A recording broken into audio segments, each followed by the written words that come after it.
Yes, Abid, would like to say something? You raised hand. Still, we are not in the question answer session. Thank you so much, Professor Raihan. I was just saying and conveying my greeting from Afghanistan, and it's really good to see you again in this great, valuable platform and session. And my greetings to you, Dr. Deep Kusum Das, and my respectable friends, brothers and sisters from the South Asian countries and all other worlds. It's really good to have you again here, and I'm wishing you and all the my senior friends staying healthy and safe. And I hope you all safe from Corona pandemic. Thank you so much for letting me to speak. Thank you. Thank you, Abid. Definitely, we share the same feelings, and thank you so much. And I think during this session, I hope that others will also be able to speak and then share their views too. Thank you very much. So we are going to start now, and so I welcome you all to the second day of second SANEM International Development Conference, SIDC 2021, on COVID-19 recovery, context and priorities. We have the session now on, may I request to mute the microphone? Okay. So we have the session now on South Asian Economic Students Group Research, and this is called GRP, and actually we know about SESM, South Asian Economic Students Meet, started in 2004, and Professor Decomposition will speak more on this, but this is a unique initiative in South Asia, when South Asia, we talk about lack of integration, and then so many conflicts, and then there are so many problems when we actually want to work together. And we have seen that over the years, decades. But this initiative, actually, this has lasted, and this has been continued this against all odds. And this is an initiative of involving economics undergrad students from South Asian universities. As I mentioned, that started in 2004, and it's continuing. And now, since last year, we have actually stepped into a new phase of this network, what we call this group research project.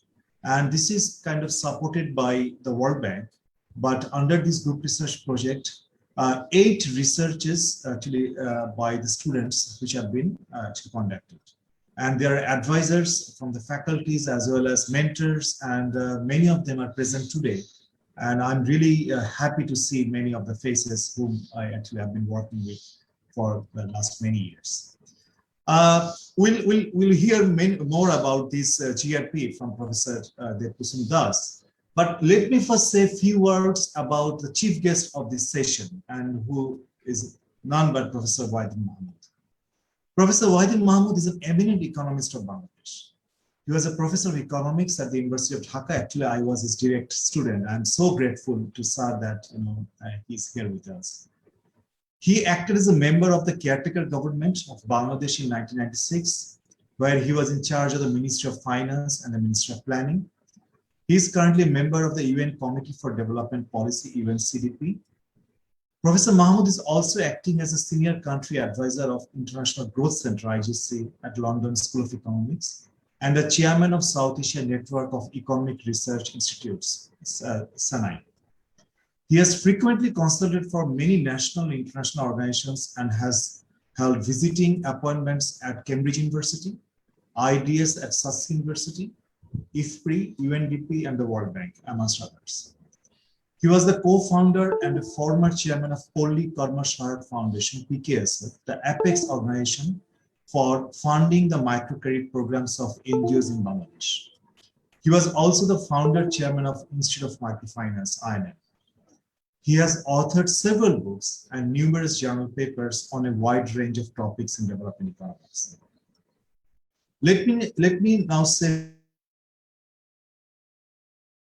who is our very favorite Professor Decomposition Das from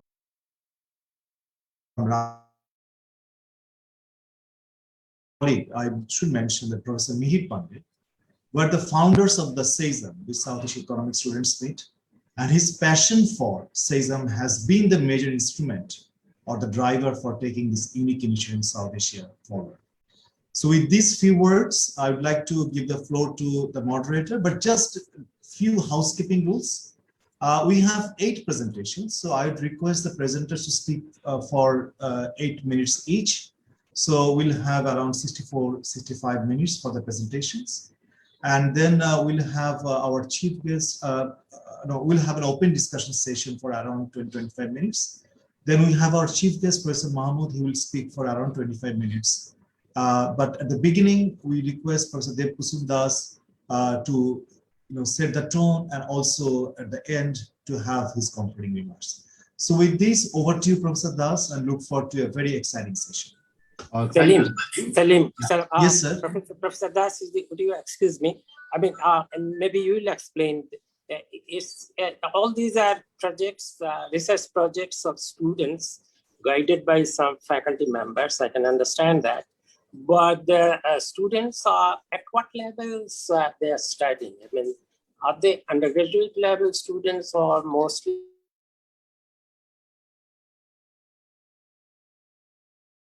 Undergraduate students. None of them are in the bus. All of them are undergraduate students. Oh, okay. Mostly senior undergraduates in the third year? Mostly senior undergraduate students. Okay, yes, right. Okay, great. Good to know that. Yes, Professor Darcy, continue. Sorry to interrupt. It is my pleasure to welcome you, sir, Professor Wahiduddin Mahmood, to this session. And I think it's an honor and privilege for all of us to have a person like you patiently sitting down and listening to all our young students. They are the future of South Asia, and they are the budding economists of South Asia. Now, let me speak for a little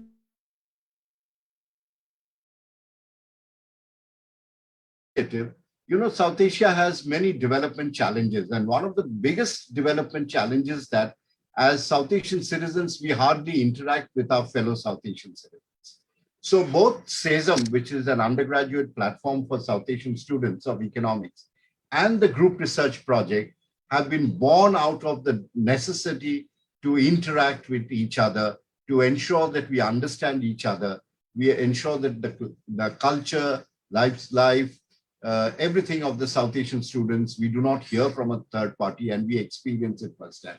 So that was the spirit behind why SISM has come into operation, and it has been, we are almost touching 20 years of SISM. We are now in the 17th or 18th year. And during the pandemic, with my colleagues from South Asian universities, we decided that since students are online most of the time, why not create an opportunity for students to undertake research through this online channel. So we have picked some of the best undergraduate minds through carefully conducted selection criteria at different countries to form part of a group research project. To the best of our initiative, we have tried to get one member from each of the South Asian countries as members of a research team. So when they speak in front of you, you will see that there are students in the team comprises Sri Lankan, Pakistan, India, Afghanistan, Bangladesh, Nepal. Unfortunately, Bhutan could not participate in this, though Bhutan is very much a part of our initiative. So the students have been given 8 research themes: labor, 6 research themes: labor, education, health, value chains, trade, and industry. And after the students were selected, the groups were formed, and they were allowed to design their own research topic or research questions in association with a group of advisors that we have provided them. These advisors are all from South Asian colleges and universities. And each team faces 2 advisors, maybe one from Pakistan, one from India, one from Bangladesh, one from Nepal, things like that. So, and we've also assigned coordinators or mentors in terms of faculty. And it has been a process which has started in November last year. So though the presentations you will see in front of you are more or less still work in progress, but the projects will end in a couple of months from now. And I'm sure you will appreciate and enjoy the amount of research capability the students have shown at this very early stage of their undergraduate education. So that is my humble offering for the audience here. And to the students also, to Professor Salim Rehan for giving them this wonderful opportunity so early in their career to come and participate in a conference and present their research. We got this opportunity much later when we had done our PhDs and all these things. But I'm thankful to Salim for having taught in an important South Asian conference like SANEM, that South Asian conference, that he has given the platform to undergraduate students. And to all students, wish you all the best. And remember that you are presenting in front of Professor Wahyuddin Mahmood, one of the big names of economics in South Asia. You are really fortunate and privileged and to be able to present in front of a person of his stature who will be hearing you. So give your best, and best of luck to all of you. And so we will start with the first team as has been listed in the order. You have 8 minutes. Try to hold your time. If there are internet disruptions, we will try and adjust you and do the best you can. So over to the students now. Just one housekeeping note. We have a timekeeper. So the timekeeper will notify the student at 6th minute that they have only 2 minutes left. And at 8th minute, time is over, that notification will come. Thank you. Over to you. Yes. So can we have the first group? So I think the first one, I'm making them co-hosts so that they can actually share their screen. So the Nishat Tasni Manika is the first presenter. Hello, sir. One second, let me share the screen. Okay.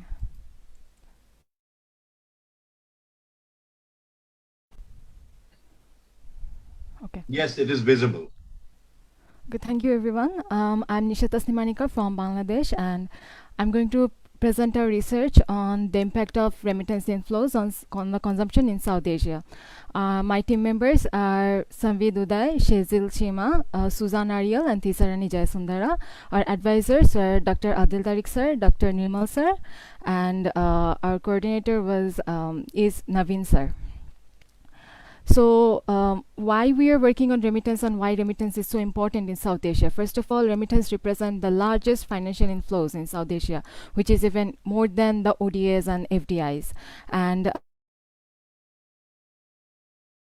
this region has the largest inflow of remittances, and almost 1/5 of the global remittances are covered by this region. And ADB estimates that a sudden shock in remittances could push people to poverty.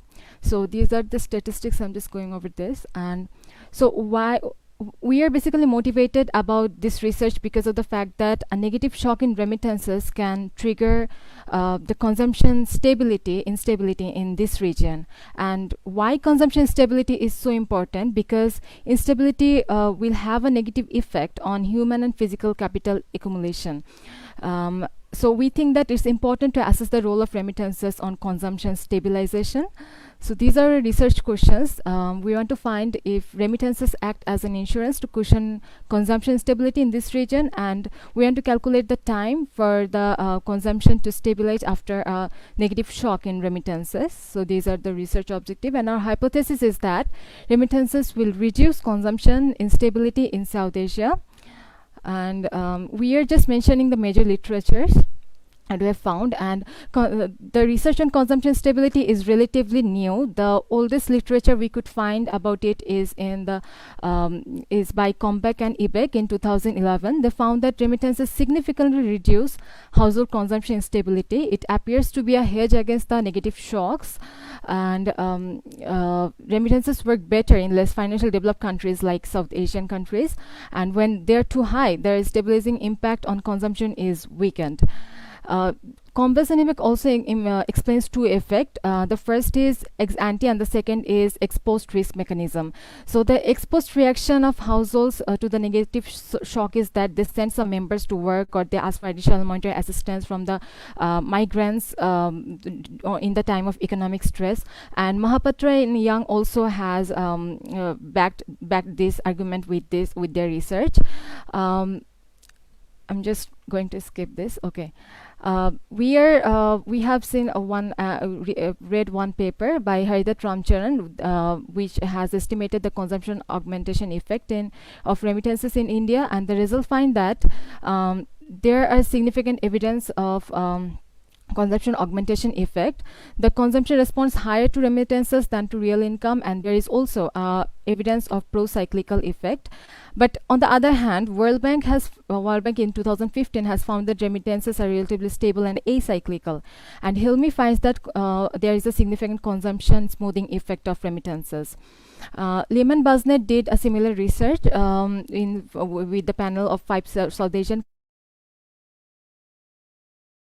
remittances on income, but not so much in consumption. So overall, we can see that the empirical literature on the cyclical behavior of remittances has been inconclusive. Here we believe that this issue with such an important issue needs a rigorous analytical approach to examine whether remittances act as an insurance to cushion instability. So this is our model to analyze the effect on consumption instability. So the measure of our consumption instability is actually DEVELCOM, which means deviation in the log of consumption, and alpha 1 is the fixed effect of reflecting the time difference. Alpha 2 is the coefficient sensitivity towards the log of interest rate. Alpha 3 is the sensitivity to log of remittance, and alpha 4 is the sensitivity to log of real GDI. CI captures the country fixed effects, and mu IT is the error term. So we, according to our hypothesis, our prior assumption says that alpha 2 and alpha 3 will be negative and alpha 4 will be positive. Our remittance, we actually consider remittance as the transitory income and the real GDI as the permanent income. So if the correlations between the real GDP remittances and the consumption is low, there is a counter-cyclical effect, and a positive or high will show a pro-cyclical effect. And the real interest rate indicates that indicates the opportunity cost, basically. So these are the data sources, and this is the descriptive statistics. So in the correlation matrix, we have found that there is a moderately significant negative impact of negative correlation between the log of remittances and the deviation in log of consumption, which is our consumption instability. So we are not testing the consumption stability, and the fixed effect regression results has found that the log of remittances, the sign of log of remittances is actually negative, and the log of real GDI is positive, which goes with our assumption, and there is also a R-square value of 0.96, which is relatively high. And so we can conclude that that 1% increase in remittances will reduce the consumption stability in this region by 10.78%. And but also we need to mention that the effect of permanent income is even more high, which is almost 74 percentage points. You have 2 more minutes. Thank you. Thank you. Okay. Yeah. So to quantify the time that it take the consumption to stabilize after the negative shock in remittances, we did the unit root test at first, and we found that the unit roots are stationary. So we went for the co-integration test, and the co-integration we found that there is a significant co-integrating relationships, which means that there is a long-term relationship between the variables. So after the stationarity and co-integration test, we thought that it would be appropriate for VECM, vector error correction modeling, instead of VAR, because of the long run co-integration. And about the VECM model, So this circled part is actually our co-integrating equation, and the other ones are the error correction parts, and we found that the R squared value goodness of fit is 43%. After adjustment, all equation we have derived from the VAR model. And I particularly want to mention the C4 and C5, which captures the log of remittance and log of remittance with a lag of 1 period and 2 period. So we can conclude that there is a counter-cyclical effect, and this is the variance decomposition targeted model. So this model, what does it do is that it shows how much variation in the dependent variable is explained by the explanatory variables. So another thing I would like to mention is that if we can see the trend between the log of remittances and log of RGDI, we can see that the log of RGDI, the impact of log of RGDI is always higher than this, which can we can explain by the permanent income hypothesis. Time is over. Okay, all right. I'll just go over the IRF. So we can see that after a remittance shock, a negative shock, remittance will the consumption will go below in the 4th year, and after 14th year, it will gradually reach stability. Thank you.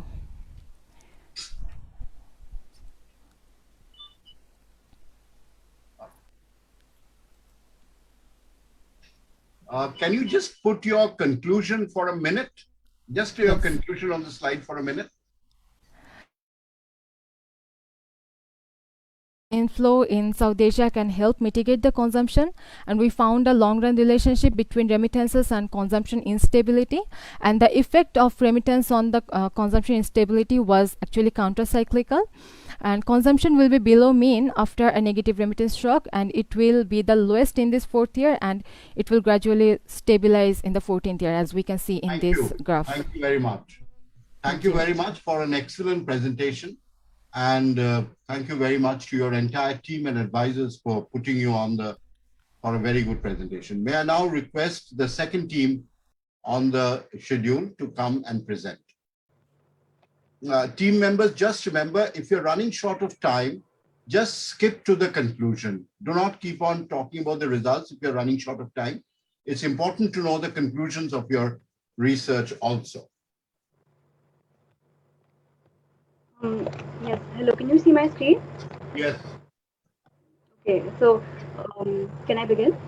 Yes, sure. Okay. So, good morning. I'm Janvi Toshniwal, and I'll be presenting on behalf of my team on the topic disproportionate impacts of COVID-19 on female and informal workers, evidence from South Asia. So I'll start with our objectives by some key takeaways from our macroeconomic analysis for South Asia, and then I'll go into our Indian case study where we analyze micro-level data. So the COVID-19 pandemic, as we know, is this unprecedented shock to South Asian economies in general and to labor markets as well in particular. And the lockdowns to control activity, and this had impacts in the form of huge job losses, income declines, and possibly exacerbated pre-existing vulnerabilities and inequalities in the labor market. So now, as far as previous studies are concerned, most of them are based on only small localized surveys or on extrapolations with older national level data. And an aspect that's also still relatively underexplored are the likely heterogeneous or disproportionate effects, some of which are shown over here, where our focus is on the first two dimensions. So as for gender, women are possibly more likely to bear the brunt of job losses because the nature of businesses that faced extended closure were large-scale employers of women, such as restaurants and hotels, as well as among domestic helpers, cleaners, etc. And similarly, service sectors that were the most affected are also dominated by informality. And informal workers also have limited savings and restricted access to finance, which makes them less capable of coping with short-term demand and supply shocks. So our paper therefore seeks to add to this existing literature by incorporating a South Asian perspective on the labor market effects of COVID-19, as well as by examining the heterogeneous impact on female workers and informal workers. Then through an Indian case study, we're going to use micro level data to empirically analyze causal effects. So starting with the macro analysis, we know that across South Asia, the share of agriculture in GDP is really low, but its proportion of workforce employed is really high, with probably just the exception of Sri Lanka. Moving into the informal economy, we know that South Asia also has one of the highest informal sectors in the world, which occupies almost 80% of the workers. Even looking within India and Pakistan as well, it's 87% and 82% approximately. And last year, the ILO also predicted that around 400 million informal workers in India were at risk of abject poverty. The same proportion for Sri Lanka is a little lower at around 70%, but sectors like construction and agriculture are still pretty high in informality. And Bangladesh again has a higher proportion at around 87%. And from this study, which was conducted after the pandemic, we can see that the two sectors which saw the highest percent of job losses were housemaids and unskilled workers, unskilled labor, which are normally dominated by informal workers. Now moving on to the gendered impact, it's also well known that across South Asia, female labor force participation rates are really low compared to the global average, except Nepal. And in some cases like India's, they've also been falling in recent years. And some early studies also found that the initial impacts of the pandemic hit women the hardest in terms of job losses. And they also show that they're more likely to be a part of the informal sector in India. And this figure here is from the same study shown earlier for Bangladesh, but disaggregated by gender. And we can clearly see that for nearly every sector, the percentage of women that became unemployed was higher than men. So we now move into our Indian case study for our estimations. Over here, we use the Consumer Pyramids Household Survey database by the Center for Monitoring Indian Economy, which is a panel data set of households tracked 3 times a year.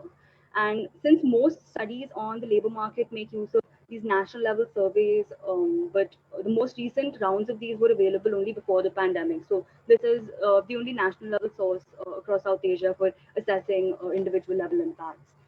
We use 6 waves, which are all the three waves in 2019, as well as all 3 from 2020. And this gives us up to 6 observations per person.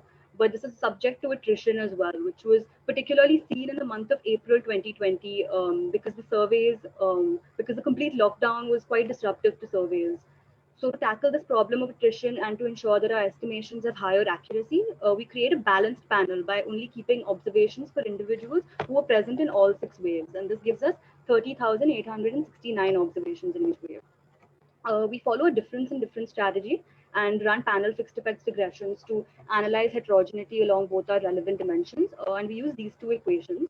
The first equation has our interaction terms with the variable post, which takes the value 1 for surveys conducted from April 2020 and after, and 0 before. And in the second equation, we extend this analysis and include dummy variables for each wave as well, because the initial impacts and the later impacts are likely to differ. Our outcome variables are firstly a dummy variable for whether the individual is employed or not, giving us a linear probability model and giving us extensive margin effects. And second, the average daily hours worked for an employer, and this gives us intensive margin effects. We use a set of individual level characteristics as well, like age, religion, caste, marital status, etc. So one issue that arises when we take employment as our outcome is that the outcome equals 1 and therefore has no variation when the informal dummy is defined. So in order to run these estimations and to actually assign a value to the informal dummy for observations where an individual isn't employed, we look at their status of formal versus informal in the first wave and use that value to determine their status in waves where they're unemployed. We use 3 specifications, one with district and industry fixed effects, one with individual fixed effects, and one with all 3 of them. The first equation's results for employment are shown here, where the first 3 columns run a regular DID. Dear while the presenter, last you have 3 2 more minutes. Thank you. And the last 3 columns include the informal interactions. So the female post interactions are negative and significant, showing that compared to men, women face higher employment losses by about 1 percentage point. And the interaction with the informal dummy is also negative and significant in all 3 specifications, showing that when we disaggregate the impact on female employment, the informal sector is what's driving a larger part of the negative impacts.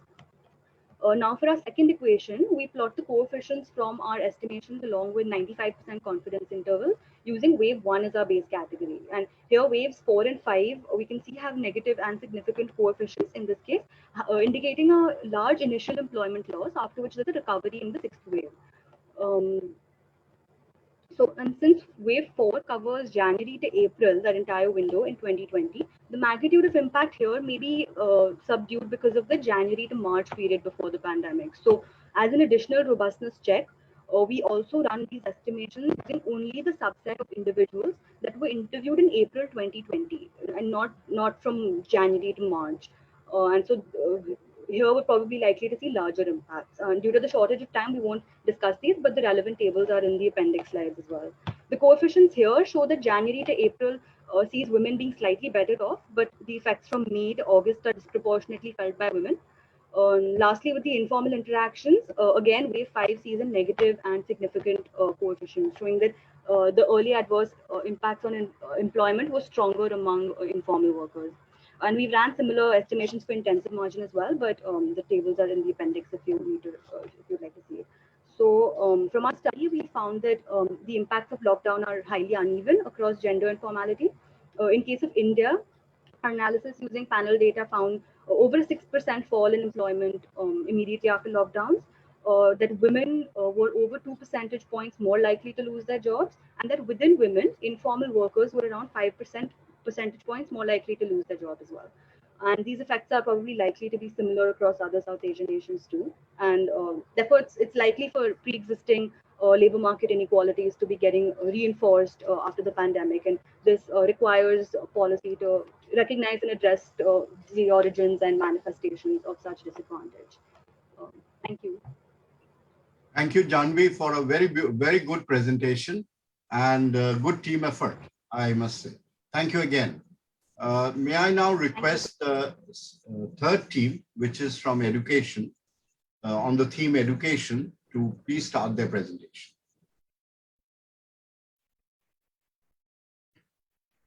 Hello, sir. Can you see my screen? Put it on full screen.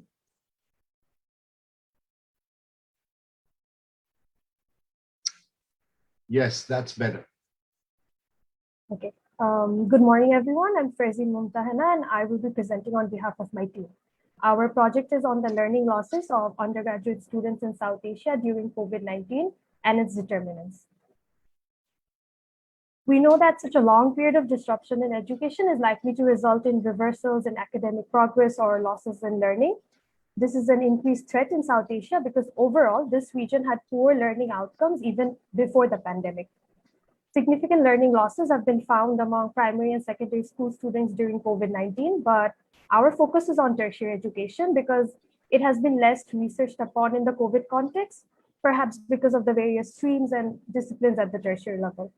This is also an important research area because these students will be entering the labor market shortly, so any learning losses may have an impact on their future earnings and the human capital of their countries.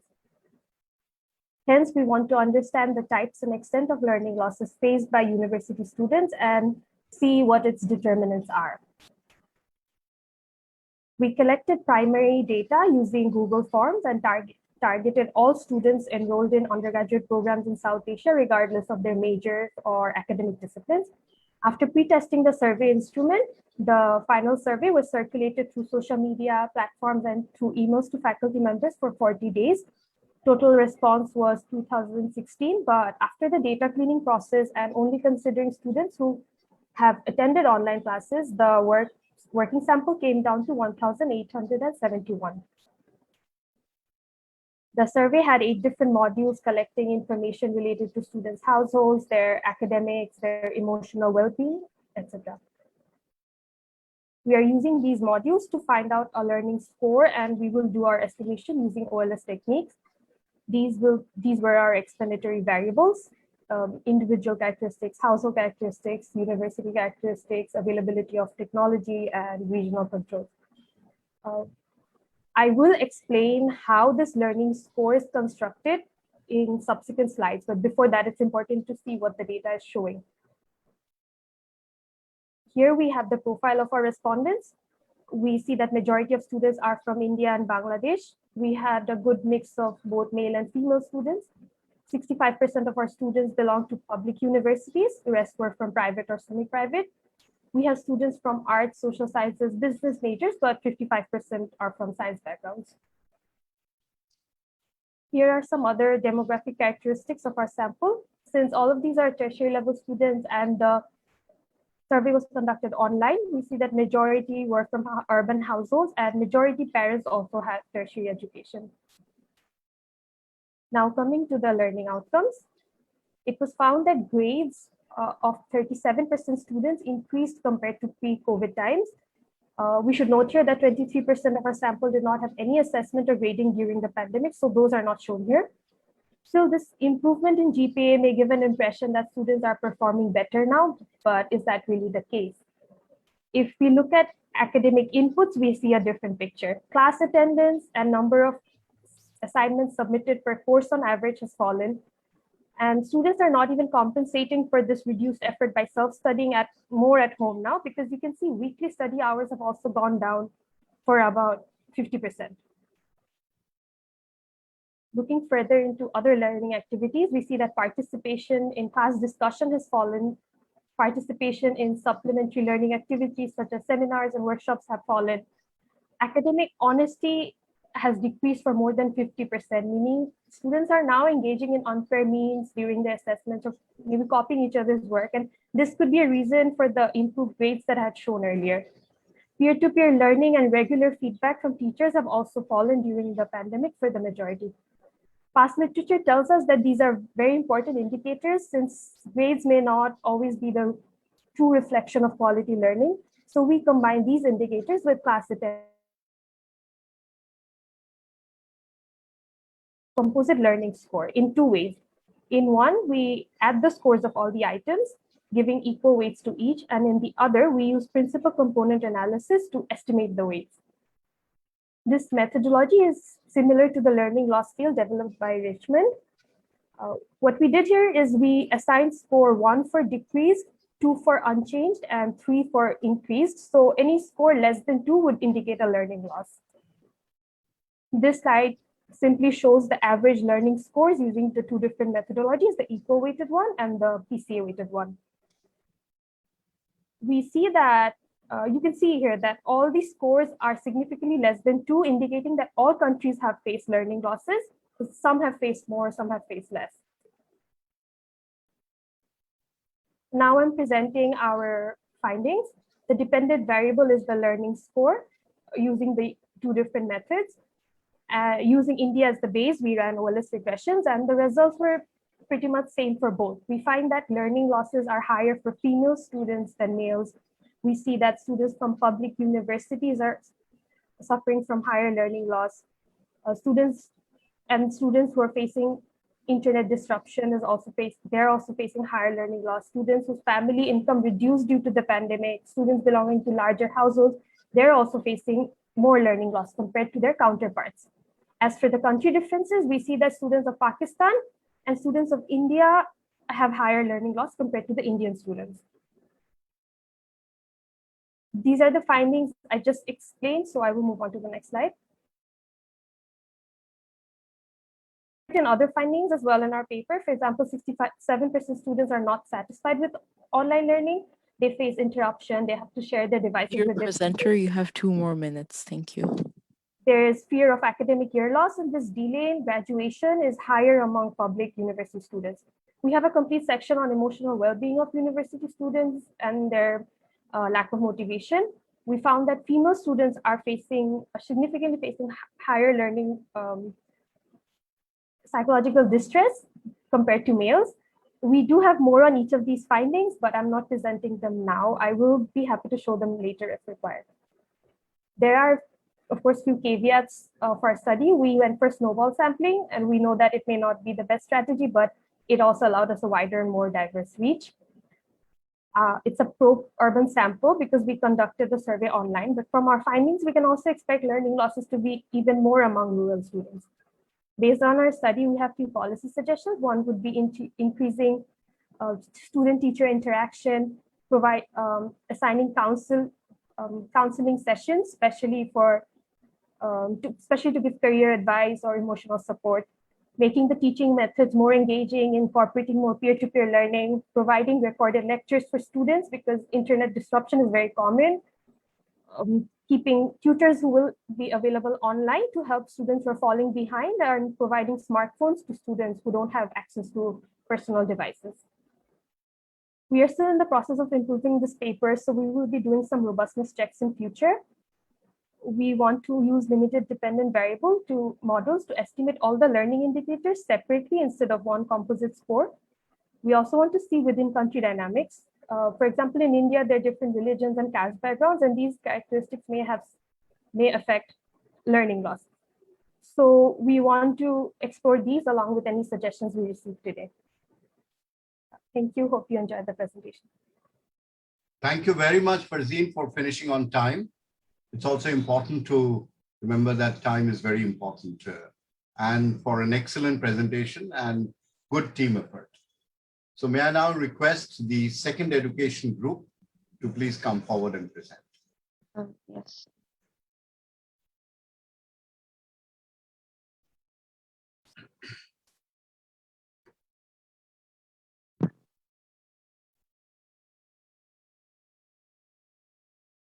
Are you able to see my slides? Yes. Can you put it on full screen? Yes, just a second. Yes, I think this is fine. If you can. Fine. Okay. Thank you. So good morning, everyone. My name is Jubair Yusuf, and I'll be presenting on behalf of the Education Group 2. Our topic is titled Understanding Learning Losses Due to COVID-19 School Shutdowns.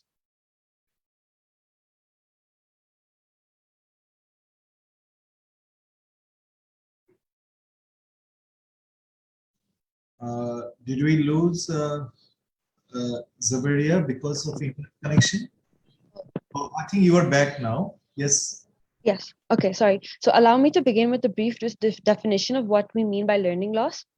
Learning loss is any specific or general loss of knowledge and skill, or even a reversal in academic progress due to some discontinuity or gap in learning. With the World Bank estimating a monetary value of US dollars 880 billion from school shutdowns and $10 trillion for learning loss, and with learning poverty rates being so high in 4 of the 5 countries, we feel this is an important area of study. Our main research question is estimating the extent of learning loss due to school shutdowns during COVID-19. Due to different degrees of data availability, we've clubbed countries together based on what we had available. So for Pakistan and India, we're running an OLS regression on nationwide household level data. For Bangladesh and Sri Lanka, an OLS regression on district or division level data is being used. And Afghanistan and Nepal, we're doing a primary survey. Following a few just relevant pointers from literature, due to limited time, we will be moving forward. Now moving on to our data, methodology, and results. Zaveria, can I just stop you for a minute? Your slides are not moving. You're still on the first slide. Oh, is it? It's moving now. Yeah, now moving. Yes. Oh, I'm so sorry. Okay. So for India and Pakistan, our prime focus is on the facilities children will be missing due to school shutdowns, and that these facilities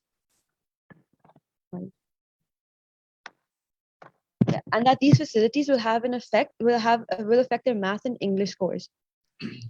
Such facilities are a library, computer lab, smart boards, etc. Our primary methodology uses an OLS regression on USSR datasets on the years 2014 to 2019 for Pakistan and the year 2018 for India. These datasets are at the household level as well as include information on the school a child attends. To give you a brief overview of the conditions for the 2 countries, we can see from the table that on a scale of 0 to 1, the average math scores for Pakistan and India were 0.66 and 0.59 respectively, and the English scores were 0.63 and 0.65. USSR surveys conducted in 2018 found a very small percentage of the surveyed population, 90,000 for Pakistan and 156,000 for India, had access to an internet connection or a computer. So this table shows the results of regressions run on the missed school facilities of Pakistan.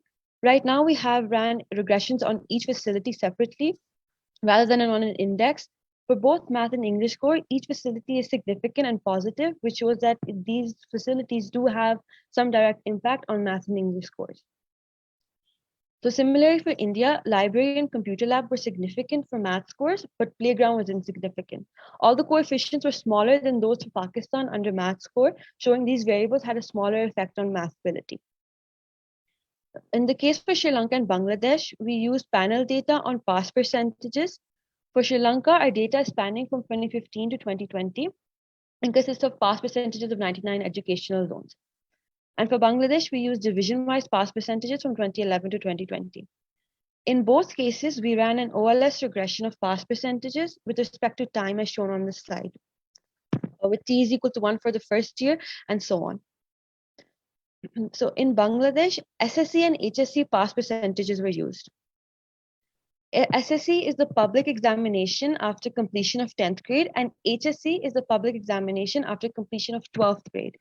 Using data from 2011 to 2019, we predict the pass percentage of 2020 for both SSC and HSC and compare it with the actual pass percentages.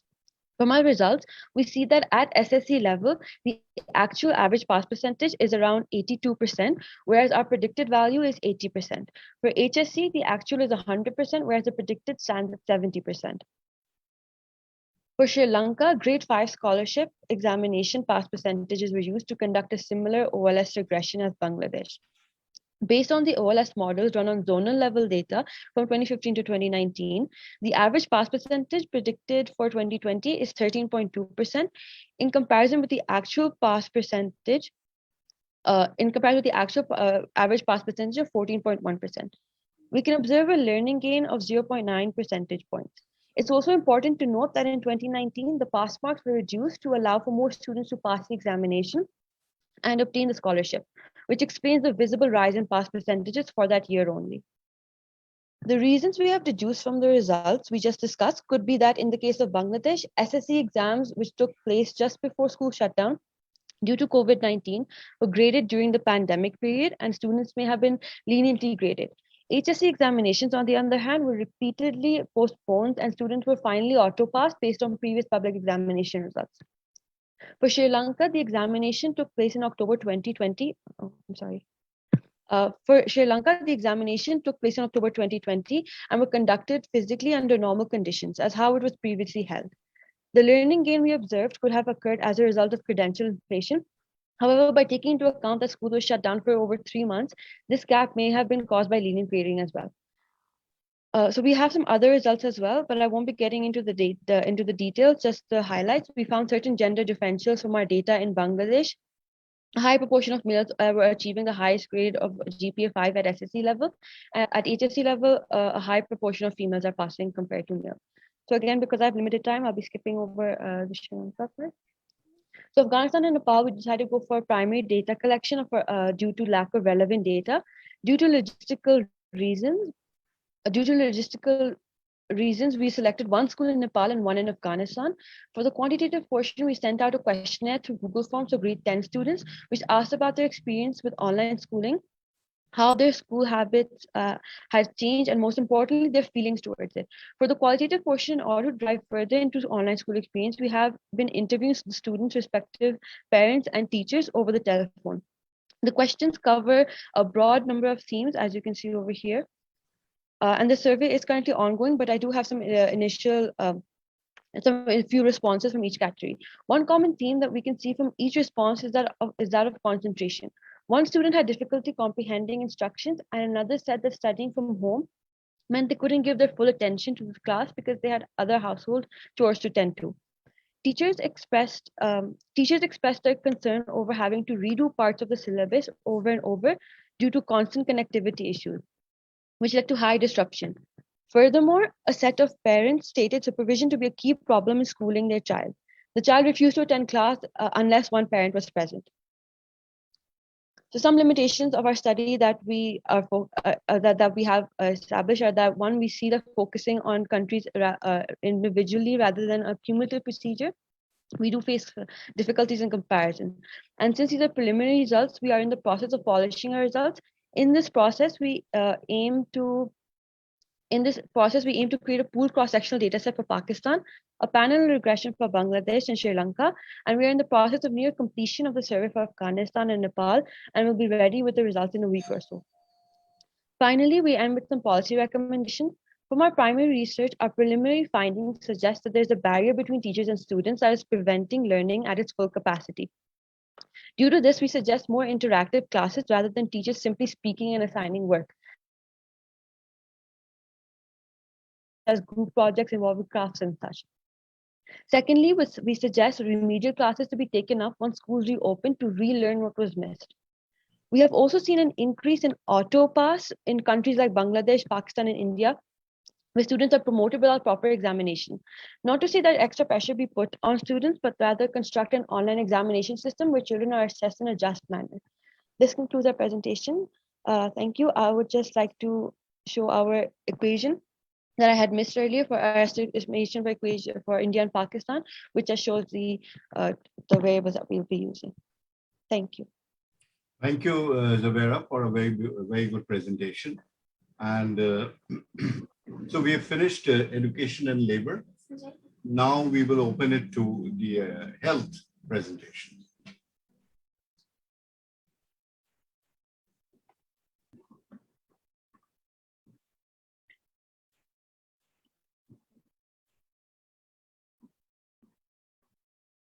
Is the screen visible? Yes, it is. So hello everyone, we are Team Health and I'm Anik Islam, and along with me here is Bhakti Alai, Oshani, Dak, Shiati and Zainab. Isam Abdullah sir and Aghali Akram sir supervised us, and we are coordinated by Dr. Shanuka Senarat. And the title of our review paper is Biofortification in South Asia, Problems and Policies. So let's move forward. So micronutrient deficiency has always been a public health concern in the context of South Asia, and COVID-19 has worsened it further. So biofortification could be used as a tool to reduce the extent of micronutrient deficiency, but biofortification adoption has always remained in the question in this scenario. So our research questions are: what will the impact of COVID-19 be on malnutrition in South Asia, and which biofortification acceleration policies could we take in the context of South Asia? Value chain, we will offer the solutions and have been followed before in the context of South Asia. So broadly, introduction, impact of COVID-19 on nutrition in South Asia, then biofortification as a policy response, and after that we are concluding it.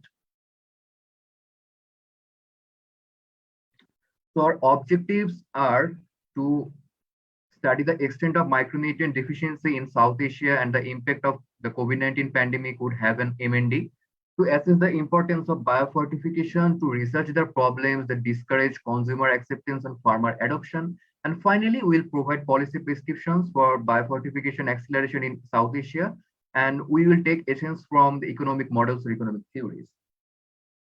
So micronutrient deficiency occurs when there is a lack of necessary vitamins and minerals in a human body. 2 billion people at present now suffer from it in the world, and MNDs can lead to anemia, reduced energy level, and overall capacity. To reduce the extent of MND, long-run strategies like biofortification could be a promising and possible solution. So the prevalence of zinc deficiency in children has been higher for Bangladesh and lower for Sri Lanka, and in the zinc deficiency in women of respective age, we could also see that Bangladesh has the highest prevalence while Sri Lanka has the lowest. In case of iron deficiency in children, Sri Lanka has the highest prevalence and Bangladesh has the lowest. And in case of women, it's higher in India and it's the lowest in Bangladesh. So our methodology includes, we'll try to show the impact of COVID-19 on nutrition through a model derived from the literatures, and we'll present some evidences of food supply, income, and price shocks in the recent COVID-19 scenario. So after that, we'll discuss the importance of biofortified foods and identify the policy, identify the challenges of biofortification adoption. And based on the challenges, we will suggest the policy prescriptions for each of the countries. So the model we took derived from literature focuses on changes in food prices, income distribution, and supply shocks to analyze impact of the pandemic on food consumption patterns. And the empirical evidence ultimately suggests that the significant nutritional losses occur due to the pandemic. So the Miragrote model is done by IFPRI, and it computes the short-term economic effects by translating various socioeconomic consequences to get impact on growth, income, and poverty. And then it's combined or mapped with the Pogona model, which allows for analysis of changes in consumption patterns, poverty, and food security. Here is the graphical explanation of combining these two models, Miragrote and Pogona model. So the global and regional poverty impacts show us that if the governments don't take the initiatives or give the fiscal stimuli or expand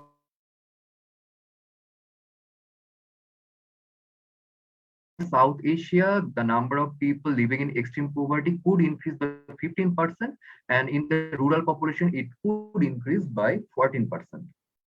And the income and supply shock actually shows us that the staple consumption has increased around the world, as you can see from the consumption of rice and wheat increase, but the consumption of nutrient-dense crops like fruits and vegetables, dairy, meat consumption has decreased throughout the COVID-19 pandemic scenario. And food price trends has increased throughout. In the case of India, retail and wholesale price index, both the price index has increased compared to the previous years. And also product availability was in the decrease due to this scenario, and higher pandemic severity ultimately led to higher food price increases. Lastly, income shock. In the case of income shocks, we could see that increased unemployment has reduced the incomes, particularly in the informal sector, and wages still have not recovered. So, Bangladesh government could provide a minimum compensation package of USD $1 per day to compensate for the income loss due to the pandemic. The final implications from the model is that among poor households, the consumptions of nutritious food significantly decreased, and a pandemic could increase the number of people living in extreme poverty, translating into an additional 42 million people. And it could increase the number of people in around the whole world by 150 million people. And the extent is severe in Africa, south of the Sahara, and South Asia. So biofortified foods could be a possible solution in tackling this multidimensional poverty by reducing micronutrient deficiency. Here is why why do we believe in that. Because biofortification provides a feasible means of reaching malnourished rural population who don't have that much access to fortified foods and supplements. And Harvest Plus has been a forerunner incorporating the biofortification related activities, and incorporates the new traits in the highest yielding varieties for farmers so that they become encouraged to grow biofortified crops. Nutritional information has significantly increased the consumer preferences for biofortified varieties. Dear presenter, you have 2 more minutes. And radio messaging has proved cost effective in this scenario. In Uganda, nutrition information also was significant in case as consumer awareness was increased due to the nutrition info. And big push theory tells us that if most of the costs are incurred early, then it could be beneficial for the farmers. The South Asian farmers could be made aware that if they could bear the high cost at first and sustain for a particular period, the benefits of biofortification outweigh the costs. And big push strategies such as loan waivers and agricultural credits have been useful in India. And nudges in the form of free delivery or time limited discounts just after harvest was more beneficial in the case of in Kenya, and even heavy subsidies had little impact compared to it. Introducing vegetables in school lunches was beneficial in Denmark, and we could implement that policy in South Asian context in schools, restaurants, and workplaces. So here we talk about the problems in the value chain present in each of the country. Lack of demand generation actually hampers the acceleration of zinc rise. Overall scenario is quite unsatisfactory, remaining at only 1.47%. And since farmers hear about zinc rice cultivation informally, they don't want to take risks by producing it. And consumers also have very little willingness to pay, as they don't know about the biofortified benefits of biofortified crops. So the government and their public health institute should focus consumer awareness campaigns, disseminate nutrition information regarding importance of biofortified crops in rice surplus producing regions.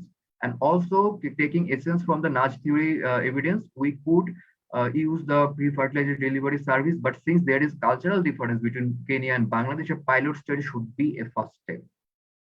In case of Pakistan, we have the wheat and flour purchases have some large selective choices in the market, so people are reluctant to switch to new entrant, and biofortified varieties do not offer enough branding. There are also Dear suspicions presenter, your time is over. international aid and NGOs, which can dissuade them from buying biofortified varieties. And local contacts are based at influencing decisions. Nutritional value is ranked last in the case of farmer adoption. And price floor and price ceiling set by the government also induces the farmers to not charge the extra price, and consumer willingness to pay remains low. So ultimately, government just interrupt you, Anik. Please come to the conclusions.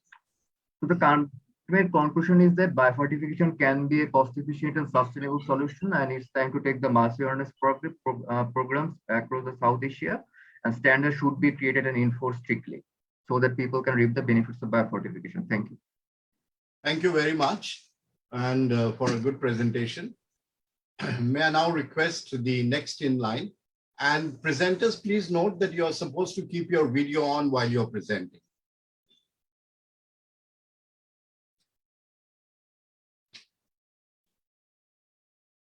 Next team, please.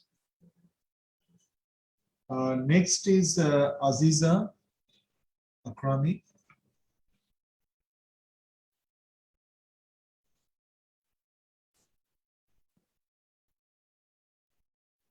Aziza, are you here?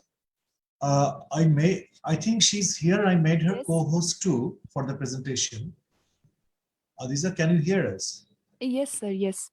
Can you begin, Aziza, with your mic, Yes. with your video on? Mhm. Yeah, carry on. Oh, just a minute. Okay, start. Oh, sir, just a minute. Start screen share. Yes. I think one of her team members, Shagning Chakraborty, is going to present. So I have made Shagning co-host. So Shagning, you can actually share your screen, please.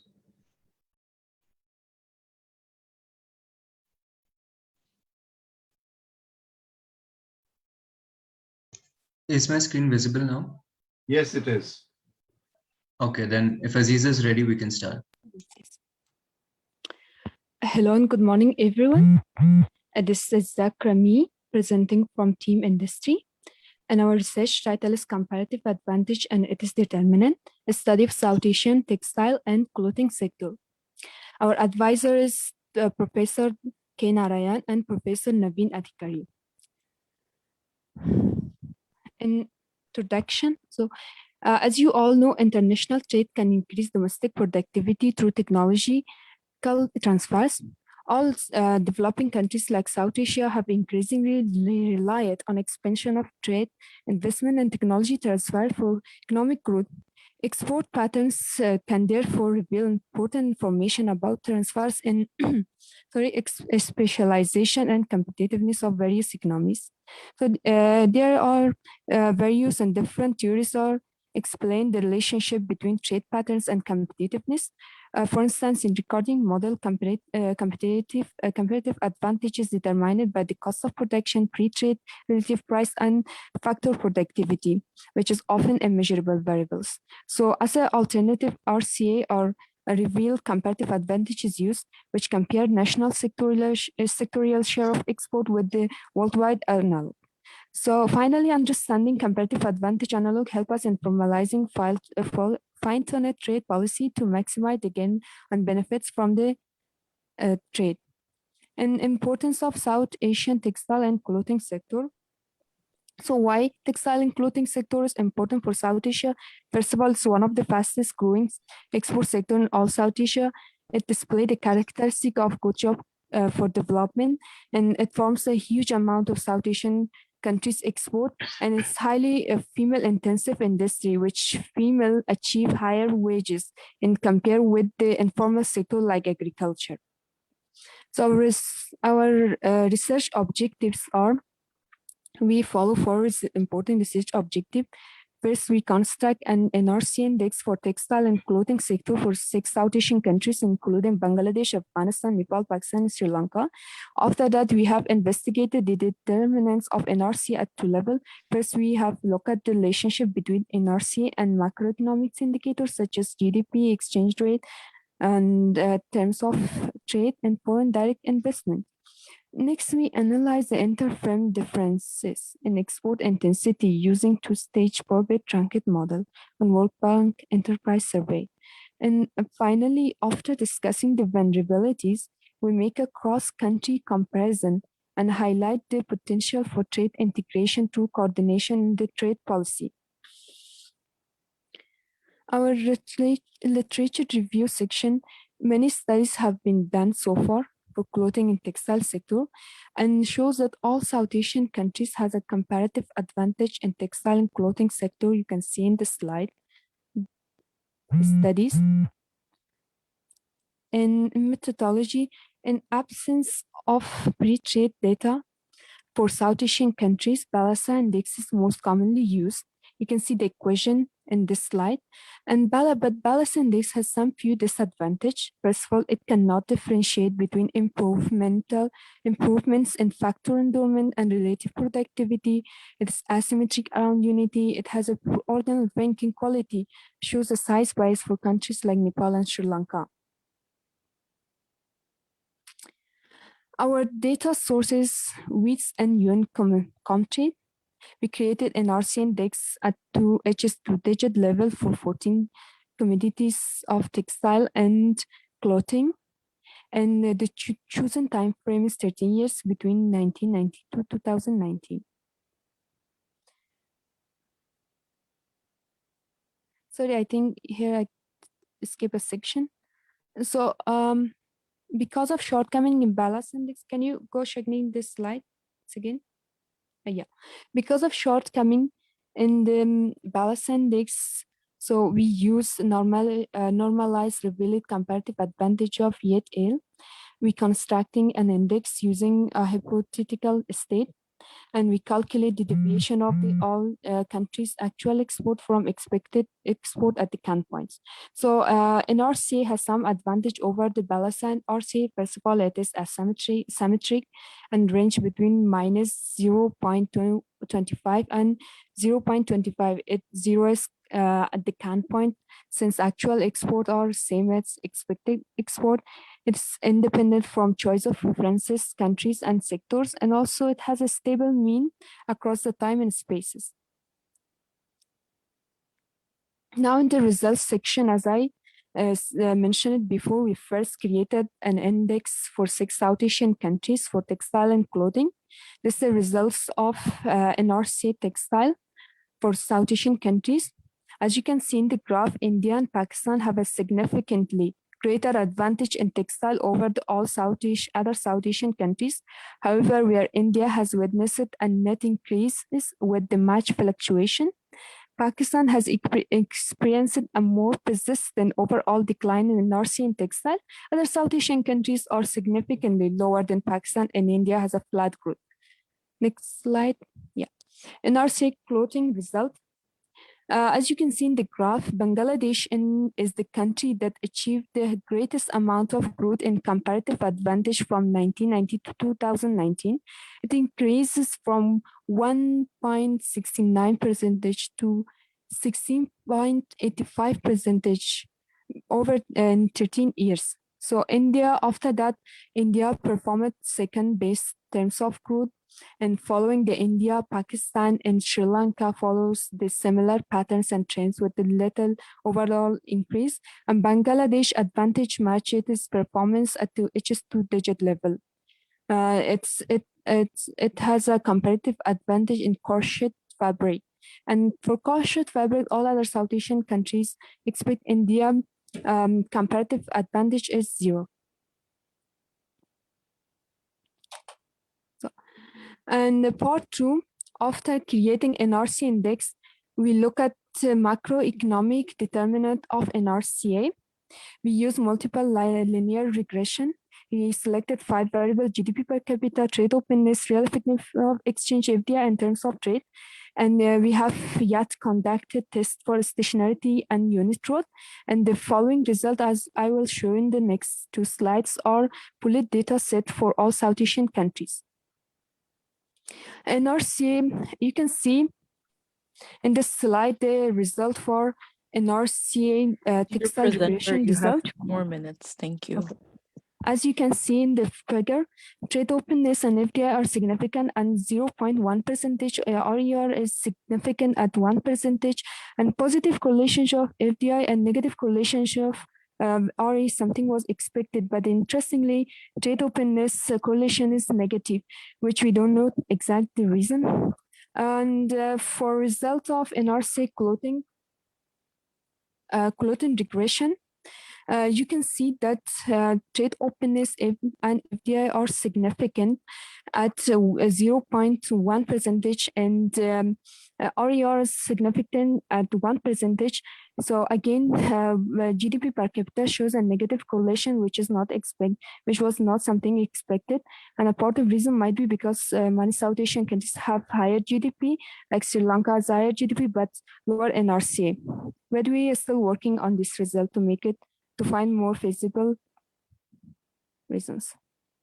So in part T, determinant, in part T, we look at the firm level data to understand what factors predict the export intensity of the single firm. We shortlisted some independent variables, and our dependent variables, the export intensity, our data source World Bank, and our sample size is 4,500.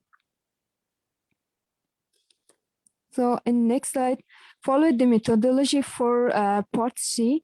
We use 2-stage probate and truncate model. In the first stage of probate model, you can see decision of the determinant the export intensity, and DXP is a dummy variable. If DXP is equal to 1, means firm has export during the year. If it is equal to 0, it means firm has not exported during the year. So in this truncate stage, second stage, time is over. Sorry, just only 1 minute to conclude my part. Yes, please go ahead. Yeah. And you can see also the truncate model, which is only possible if firm DXP is equal to 1. So we run our entire these models for pooled data set of all South Asian countries, and the following X variables found to be significant, and found to be significant, and the sign-off estimate has been given the table. So finally, after this, next stage will be predicting and suggesting some policies and recommendations based on results of part T and 2. We'll do it in our research paper, finding day of submission research paper. So now it's the end of our presentation. Thank you for me all. Yeah, it's that. Professor Das, in any case, okay, we can move to the next. Let's move to the next team, and let me thank Aziza and the team for a very good presentation. So next team, please.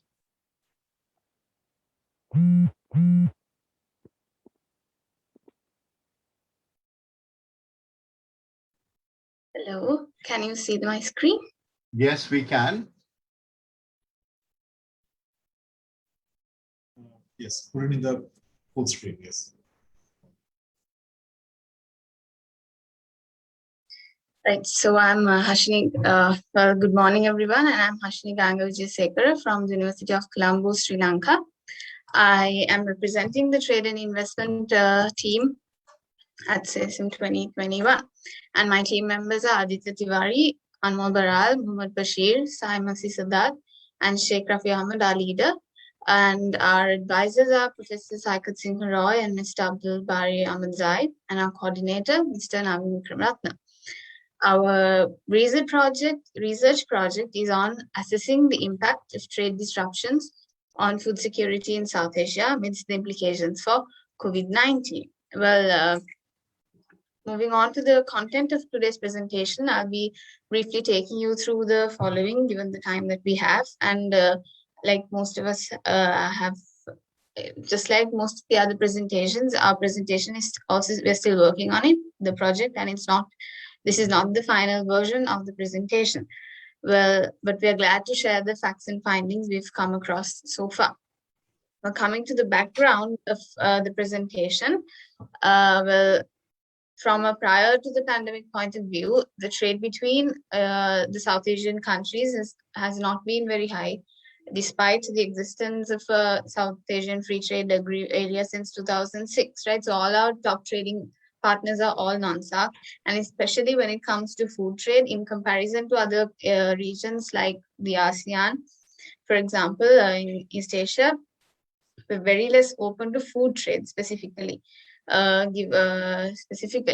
And also when it comes to from the perspective of food trade and food security, or insecurity rather, before the pandemic, it was found that 649 million people in South Asia were moderately and severely food insecure, and of that 649, 271 million people were severely food insecure, and with the COVID-19 pandemic situation, it is expected to aggravate. And on the other hand, if we look at the dietary energy intake of South Asian countries, again, it remains quite low to that compared to that of other developing countries and world average as well.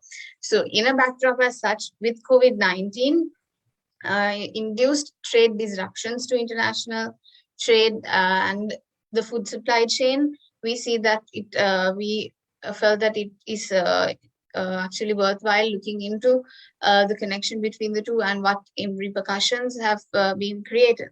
So moving on to the rationale, so we realized that food insecurity in the region already existed, but with COVID-19 induced food trade and agricultural supply chain disruptions, the food security issue in the region has been aggravated because of not only food shortages due to trade disruptions, but also resultant price hikes. So we believe that the research on the relationship of this will help us improve interregional trade in the region to collectively address food security and also to be better prepared and create and become sort of pandemic proof, let's say, in such a situation with regards to such trade shocks in the future. And that's how we arrived at the research question and the research objective. And we also realized that our research can be aligned to achieve certain important sustainable development goals like zero hunger and no poverty. Well, moving on to some of the literature, we see most literature very recent literature show that it's border closures and export restrictions that made food available limited, as well as resulting in price hikes, and mainly the disruptions in the agricultural supply chains, because agricultural inputs were also disrupted, like such as chemicals and fertilizers, with the trade disruptions, as well as the agricultural output could not be exported in many countries. And also some countries like India, for example, had export restrictions for some of its main cereals and grains, and that like rice, and that had implications for highly import dependent countries like Nepal, Bangladesh, Pakistan, and Sri Lanka. And moving on, so we see that what literature shows is that the vulnerability of countries as well as households depends on the export, depends on the extent of the import dependence, and therefore most literature suggests that we go for suggested a regional food corridor. So before that, we wanted to look at the sort of relationship that such trade disruptions will have on food insecurity. So coming on to the variables, our dependent variable is the ratio of number of undernourished population and the total population of the country, and these are our independent variables. And our data set initially we thought we'll go with only the South Asian countries, but we extended it to other 69 other developing countries, and we have an analysis based on the income status, and by region, and so on and so forth. So our methodology, we looked at 3 models: the pooled OLS model, fixed effects model, and the random effects model, and we conducted certain tests to figure out which is the best. So first, this is the general regression for all 69 countries, and we see that OLS and the random effects model give certain sort of weird results, because both food inflation and the official exchange rate are insignificant, whereas only the log of food imports is significant and has a negative relationship with the prevalence of undernourished population. And thereafter, we went ahead and conducted 2 tests, the Hausman test and the Bushbergen test, to understand as to which model we can depend on further. So the Hausman test, the probability of chi-square, which is 0.0225, was allowed us to reject the null hypothesis, and we decided that we can go with the fixed effects model. Whereas in the Bushbergen test, which compared the pooled OLS model and the random effects model, the probability of chi-square bar suggested that we have to choose the random effects model over the pooled OLS model. But however, since the Hausman test suggested that we use the fixed effects model over the random effects model, we based on rules of transitivity, we decided to go ahead with the random fixed effects model. So this is the regression output for South Asia, and this is very much similar for the fixed effects regression output for low-income countries that we saw earlier, like the developing countries, the 69 countries we talked about, where we see that log of food imports and the official exchange rate are significant, have a significant relationship with the prevalence of undernourished population in South Asia. And whereas the official exchange rate has a positive relationship, the log of food imports has a negative relationship. So the explanation that we came to, or what we inferred out of this, was that when food imports increase, the prevalence of undernourished population decreases in such countries, because mostly these are developing countries, and therefore they're not self-sufficient and they have no choice but to import. So if governments can implement, governments can keep up their domestic production and also implement effective import policies, then the prevalence of undernourished population can be reduced in these countries. Well, this is by region. I'm not going to an explanation of this because of limited time. Then we have this by income status, and based on our findings so far, what we understand is that in South Asia, like I explained, those are the results. And when it comes to based on income status, yes, we have the food inflation and official exchange rate are not significant, whereas log of food imports does have an impact. And again, in both low middle income countries and upper middle income countries, food inflation and the official exchange rate are significant, show a significant relationship with the prevalence of undernourished population, whereas the official exchange rate has a positive relationship, and the log of food imports has a negative relationship. And when it comes to developing countries, the same same result prevails.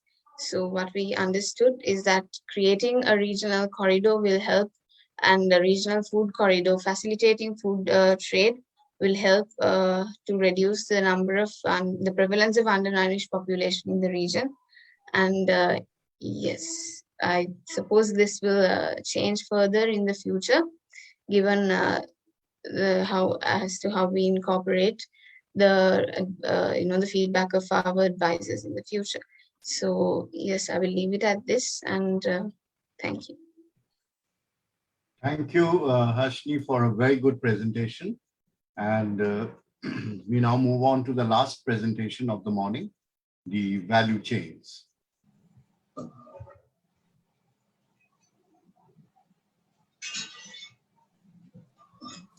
So is my screen visible? Yes. Go ahead. Can you please keep your video on, Ahad? Sir, my video is not working. My camera is not working on my laptop, sir. Okay. Sorry, so for that.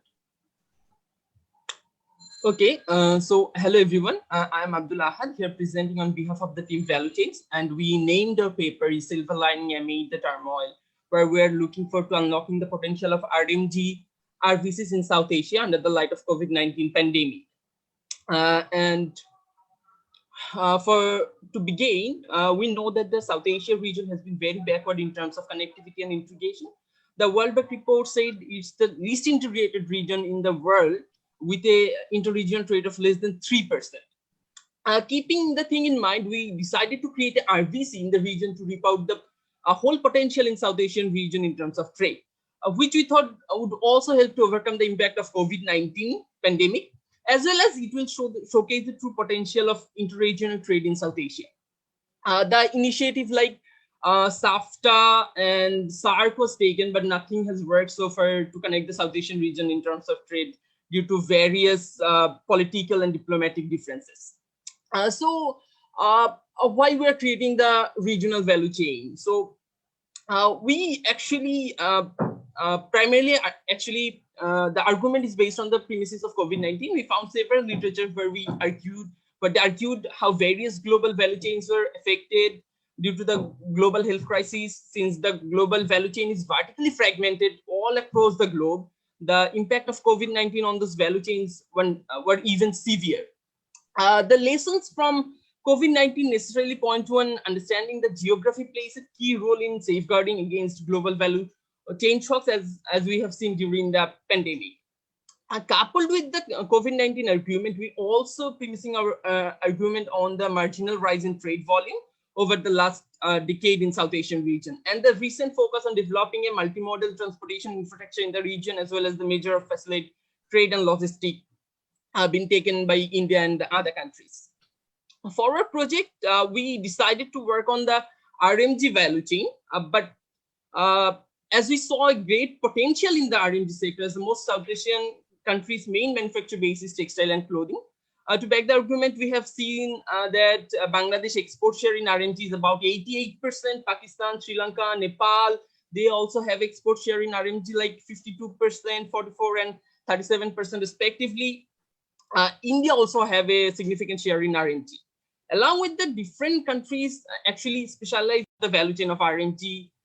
For example, India specializes in upstream textile segment, Bangladesh specializes in the downstream textile segment.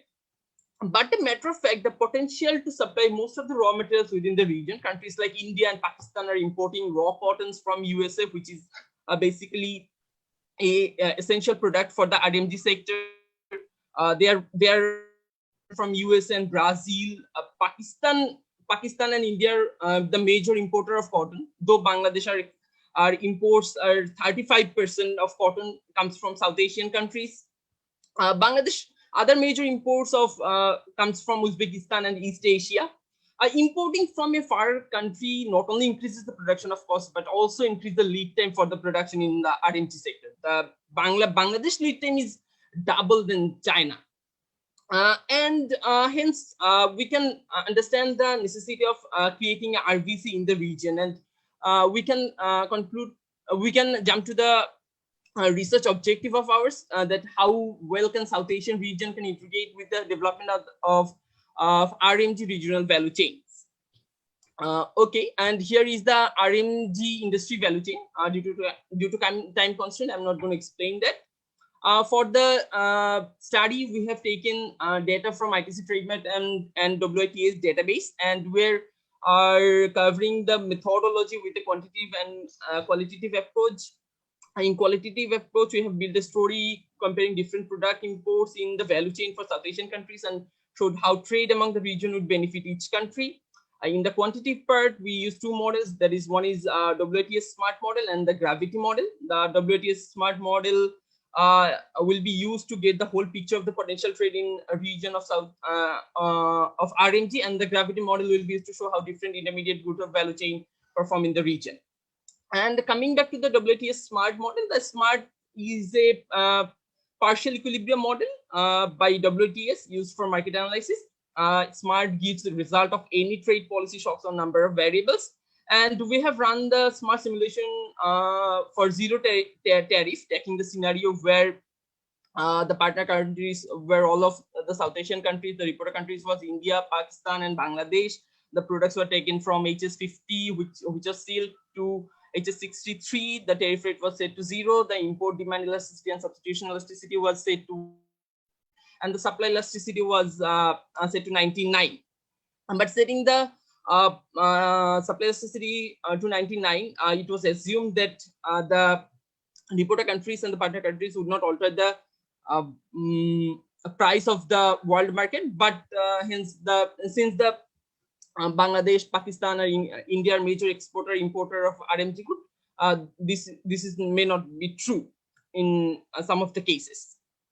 And we obtained the following results from the smart model, that India would get a total trade effect of 203 million yearly from Bangladesh zero tariff barrier, and also Pakistan would get the same amount from Bangladesh and trade gain, and Sri Lanka would benefit from 19.76 million. There's almost $500 million of potential trade with Bangladesh for South Asian countries. And if India's zero tariff simulation will lead to a trade gain for Sri Lanka in the RMG value chain is about 39 million, and Pakistan would get a total trade effect around 9 million. You have 2 more minutes. Thank you. And hence we can come to some policy recommendation that the creation of RVC in the South Asian region is particularly possible if India plays a proactive role in the region.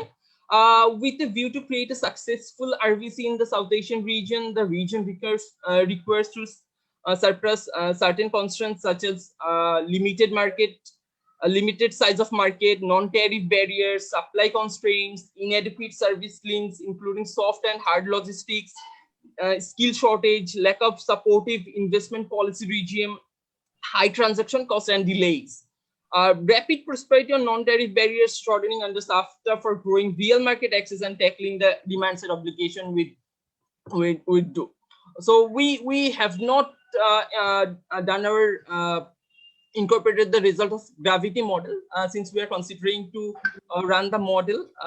We have not incorporated the results of gravity model here. Thank you. That's all from my side. So thank you very much for a very good and interesting presentation. Now we will open the floor for discussion, question answers. Please introduce yourself and ask questions. Salim, how long this will be, question answers? We can actually extend the session for another 20-25 minutes if needed, because we'd really like to hear from Professor Mahmood for 20-25 minutes. Yeah. So we can have the question answer session for another 20-25 minutes, Yes, yeah. We'll have sufficient time.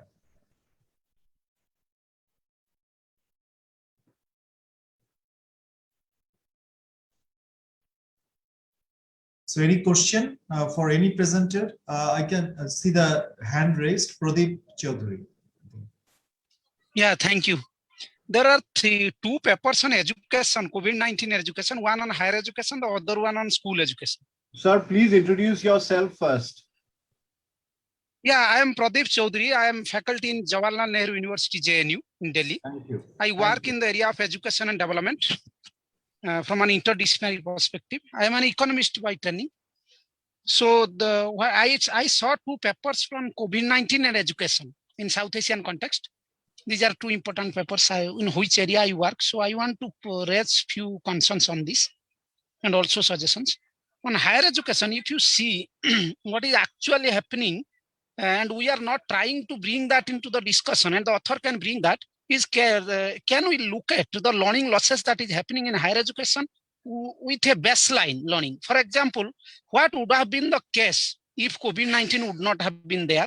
And what is the loss that we are actual loss that we are getting once after the COVID-19? So if that can be done, that would be really fantastic. With this, for what I think the point is clear. I am trying to say that without COVID-19, what would have been the learning?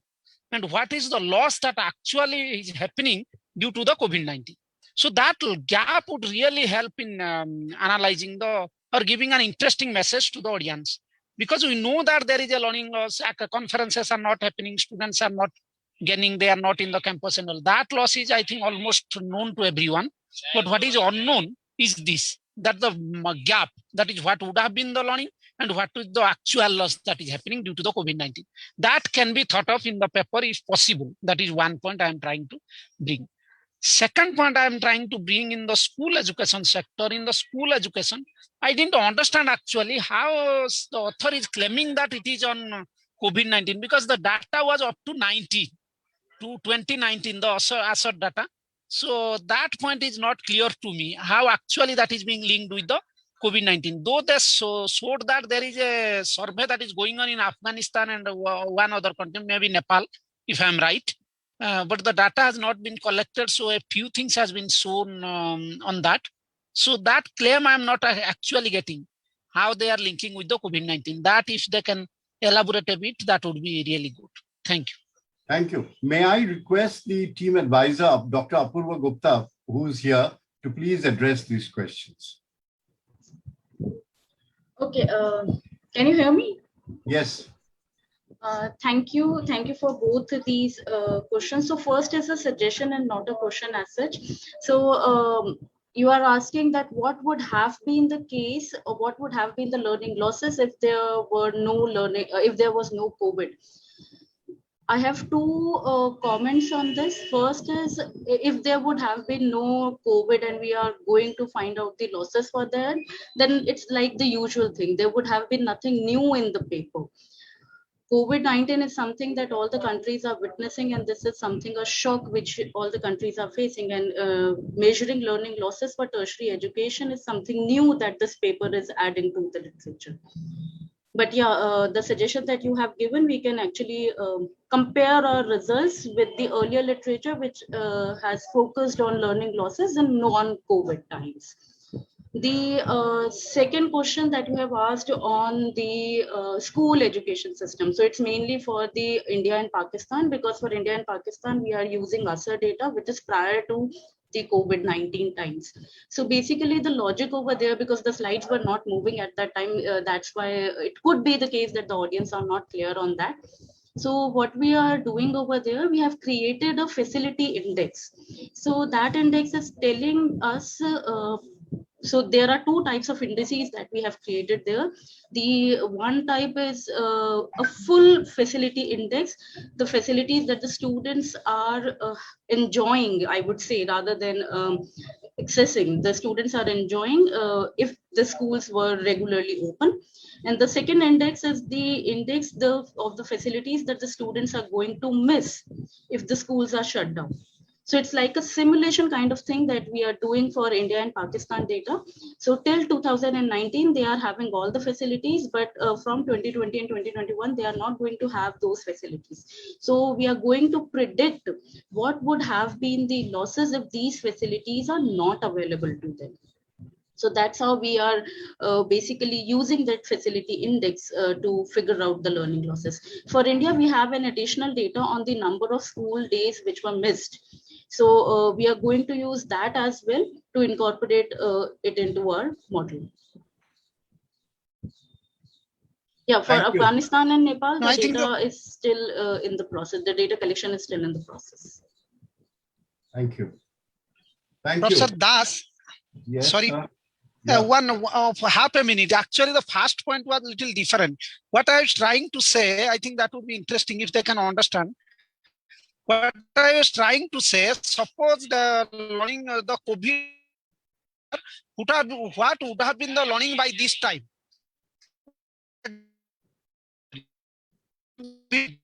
What is the loss? So that gap, if you can estimate. I think there is some disturbance in the. I think we can't hear, but we can definitely get back to Dr. Pradeep Chaudhary later when the connection is good. Yes. I saw one hand raised by Farzin Muntahina. Yes, let's go ahead with her.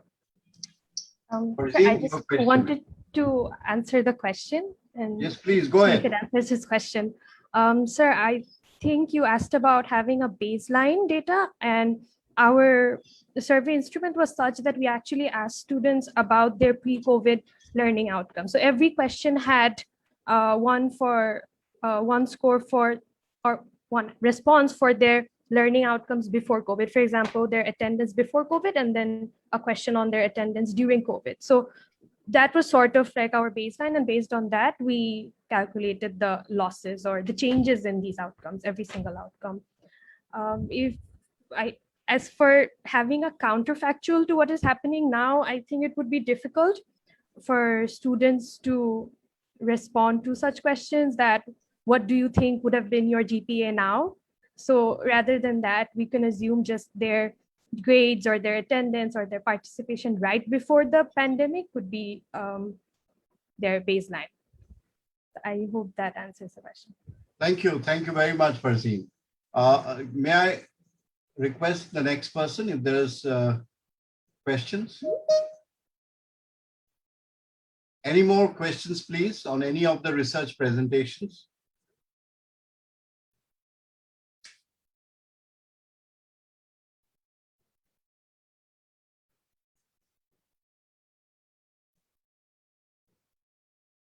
Yes, Dean. Yeah, Dean Islam. Please. Hello, everyone. Can you hear me? Yes, Dean. Go ahead, Dean. And yes, we can hear Hello. you. My name is Dean Islam. I'm an assistant professor of economics at Dhaka University. So I have a small comment to education group 1. So your analysis is based on primary survey you're conducting through online Google form. So my question is, do you think that this survey is appropriate to analyze this kind of, to investigate this kind of question? Because it would be highly biased sample, especially if you look at the country like Bangladesh, many of the students don't have even devices. So how can you incorporate this sampling bias into your analysis? Thank you. May I request the team leaders of education group to please answer, both the education groups, 1 and 2.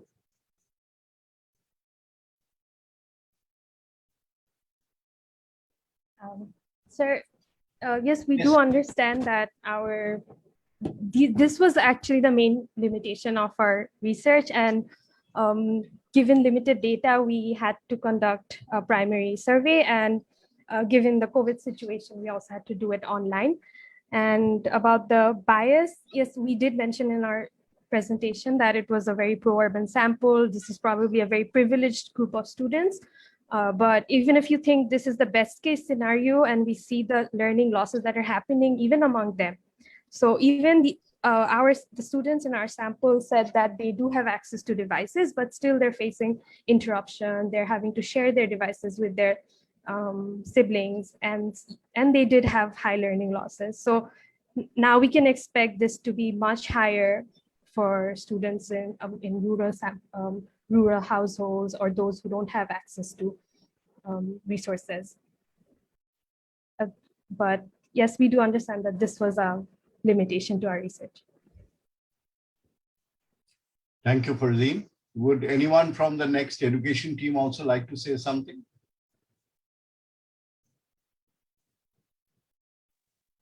Hello, sir.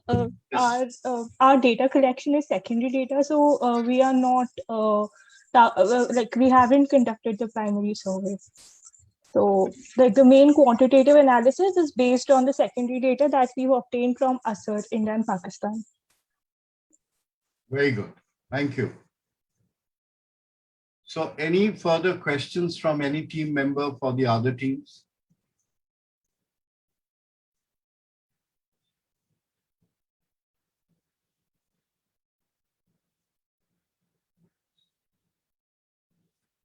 Yes, Professor Narayanan, please go ahead. Yeah. Good morning to all of you. I'm Narayanan from IIT, Professor of Economics in IIT Bombay. Dr. Das and others, I wanted to use this forum to first thank you all for giving an opportunity to the students. And I think the effort put in by the undergraduate economics student is excellent, because the proof of the pudding is in eating, and the presentations are so well made, as if they are making a the professionals are making a presentations, well-trained scholars are making presentation in a conference. So I really want to express through this my appreciation to all the students for putting in their effort to come up with such a neat work. There are always issues that we also face in our research to address and sort it out. Some methodological issues that they need to be looked into. I think the interpretation of results in the time series econometrics, they need to be a little more cautious in interpreting the results, but the rest of it is fine. And the trade team, I want to say, when they're using unit root, etc. Otherwise, the effort that they're putting is really great, and that's a comment from me for all the student members, Dr. Das. Thank you, Professor Narayanan. Thank you very much for those words. Professor Das, if we can get some questions, that is great. But we can also get some comments from, like, I know that Shomujit, he's here, and also other faculty members. Yes. If one of them wants to put any comment, it doesn't have to be any comment, because they have been involved with this process for long. It's not about Sesam as well. So anybody who's here as a senior member of the South Asian faculty would like to say a word of encouragement for the students, please, you can.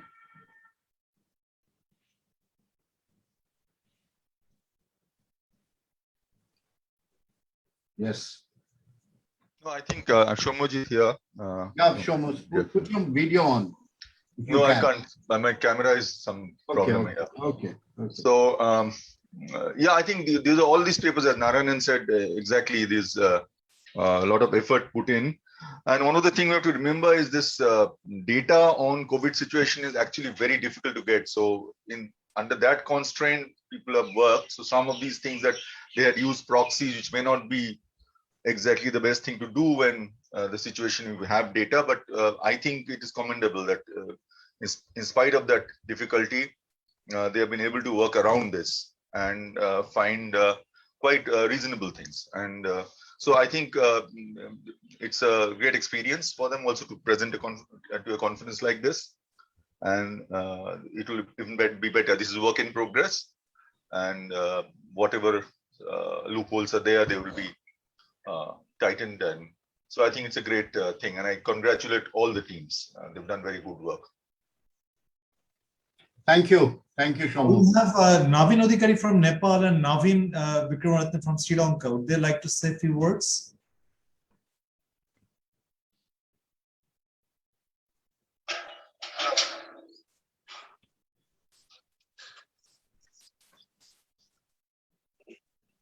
Navin? Hello. Yes, we can hear you. Thank you very much. So I have seen great progress since we met last time. So I would like to congratulate all. Actually, their research is taking a proper shape. So we were a bit confused about, about the data, about the methodology and so on.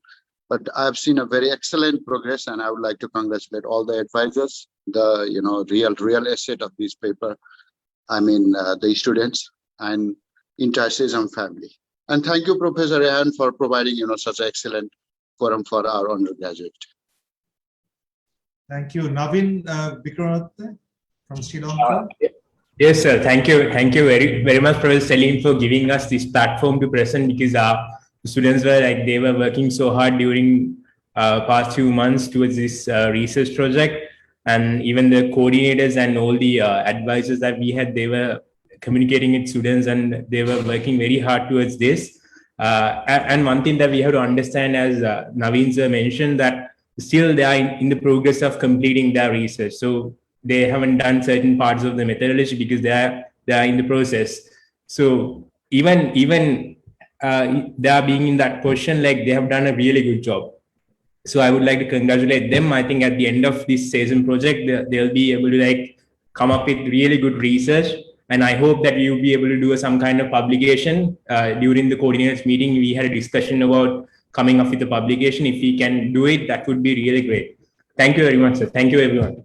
Yes, just to let Professor Wahidi Mahmood know that this Navin Vikraratne, he's from Colombo University, and Navin Odhikari, he's from Tribhuvan University. Navin, if I'm not wrong. I'm from Tribhuvan University, Nepal. Sorry. Yes, thank you.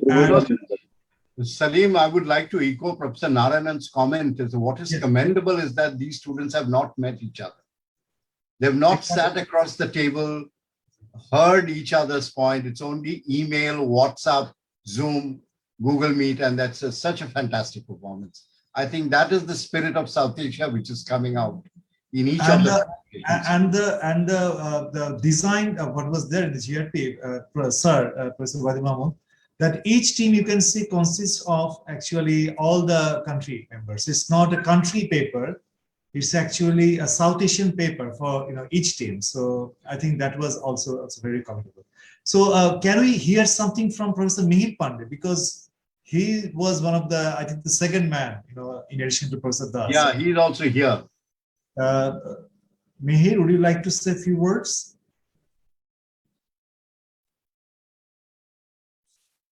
Yeah. Yeah, hi everyone. I actually, I don't have my laptop, so I've been on my cell phone off and on. So, but what I caught, it was a very nice session, and the students have done really good work. And thanks to Sanam to providing this platform for them to present the papers. Thank you. Professor Das, would you like to invite Bidisha to say a few words? Because yes, where is she? I thought she was not. I saw her. You and Bidisha actually managed this whole thing. Yes. So Professor Bidisha is here. Yes, Bidisha. Okay. All our struggles are coming to good performance now.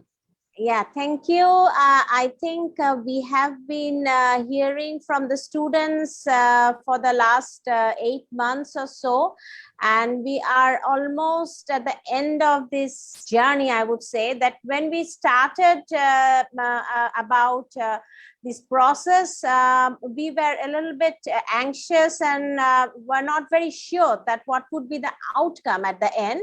But it is indeed a great pleasure that after so many months, or I would not say it's so many months, it's in terms of the amount of research that they have done. I don't think that the time was very long, and the progress that they have been made, that's quite remarkable. And because at the initial stage, the idea, the concepts and the data, those were not very organized, but the students have really worked very hard, and the advisors also supported them a lot. And I think it was a very different type of effort that we have seen in our traditional SEISM conferences, because it's a group effort and is a cross-country effort. So that was also one interesting scope, because that has provided some scope to interact with the different people of different students of different countries. So that was also another very interesting things. And I'm sure that the students by this time, they have been able to have very good teamwork and network among themselves, and maybe with this teamwork they will be able to come up with some different type of research in different forums in later days as well. Who knows?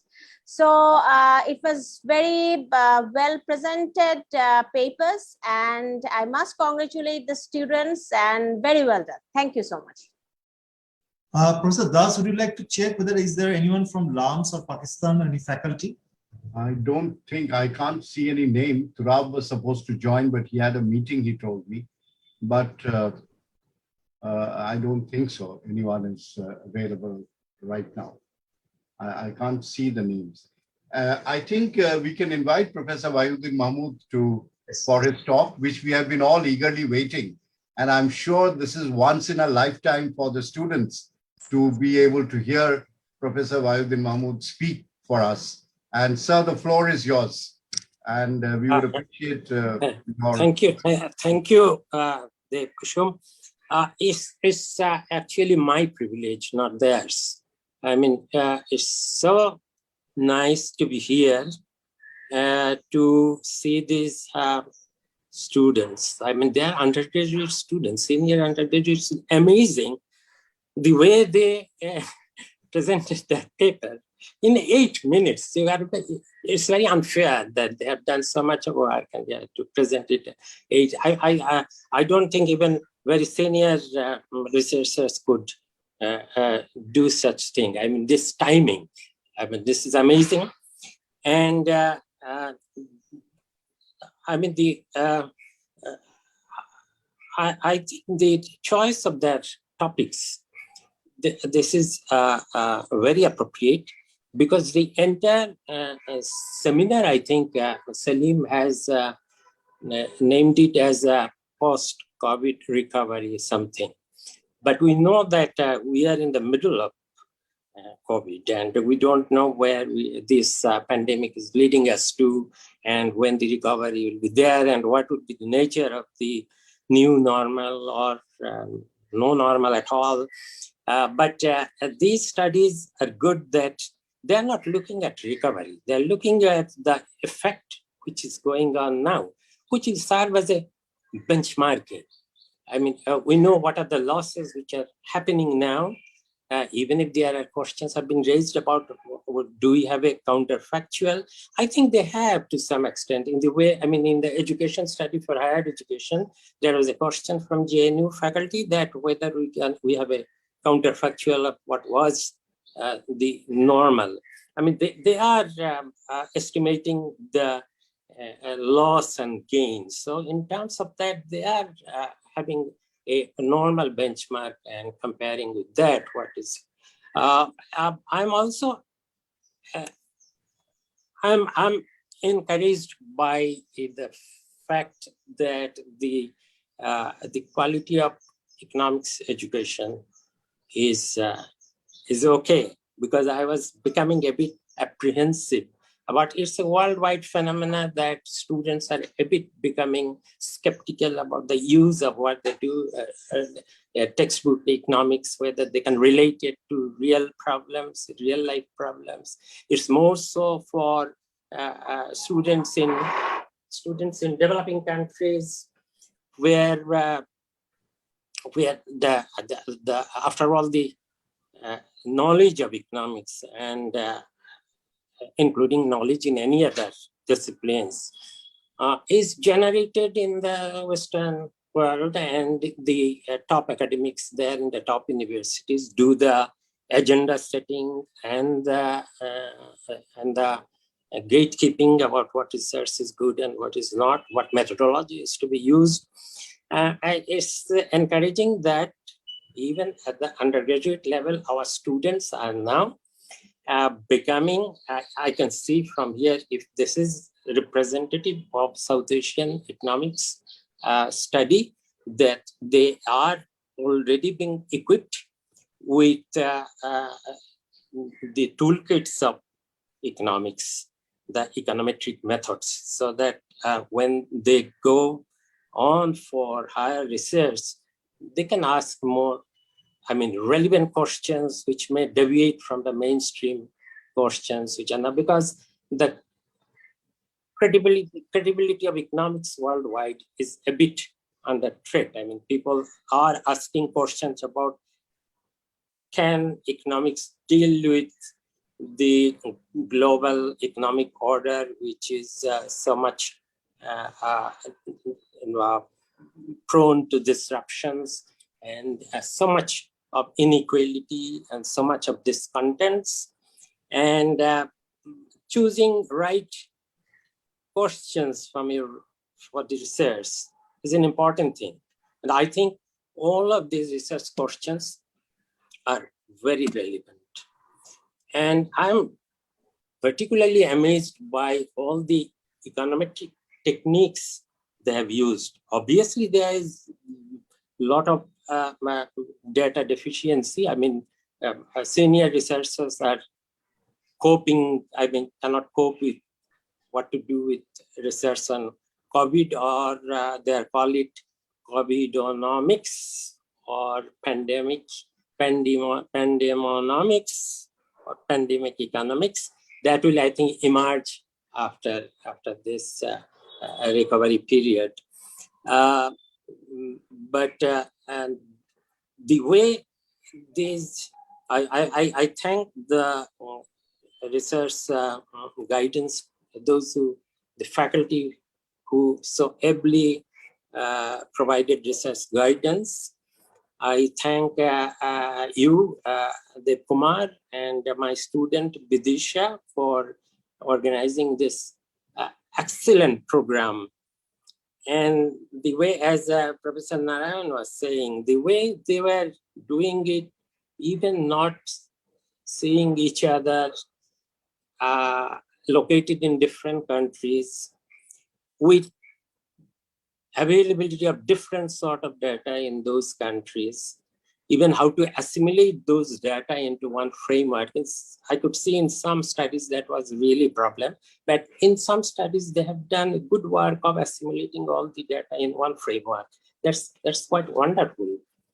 About the research techniques, as I said, I mean, I think they are already familiar with the counterfactual, that economics is about finding causal relationships, which we don't see in actuality, but because of so many other intervening factors, it's not science, it's a social science.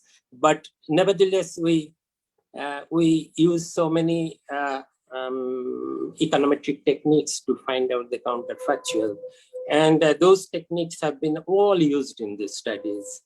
There are not cross-section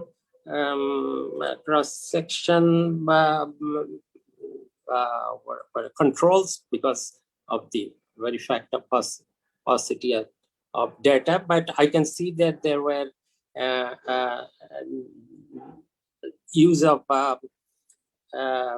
longitudinal panel study, and that they're using fixed effects regressions.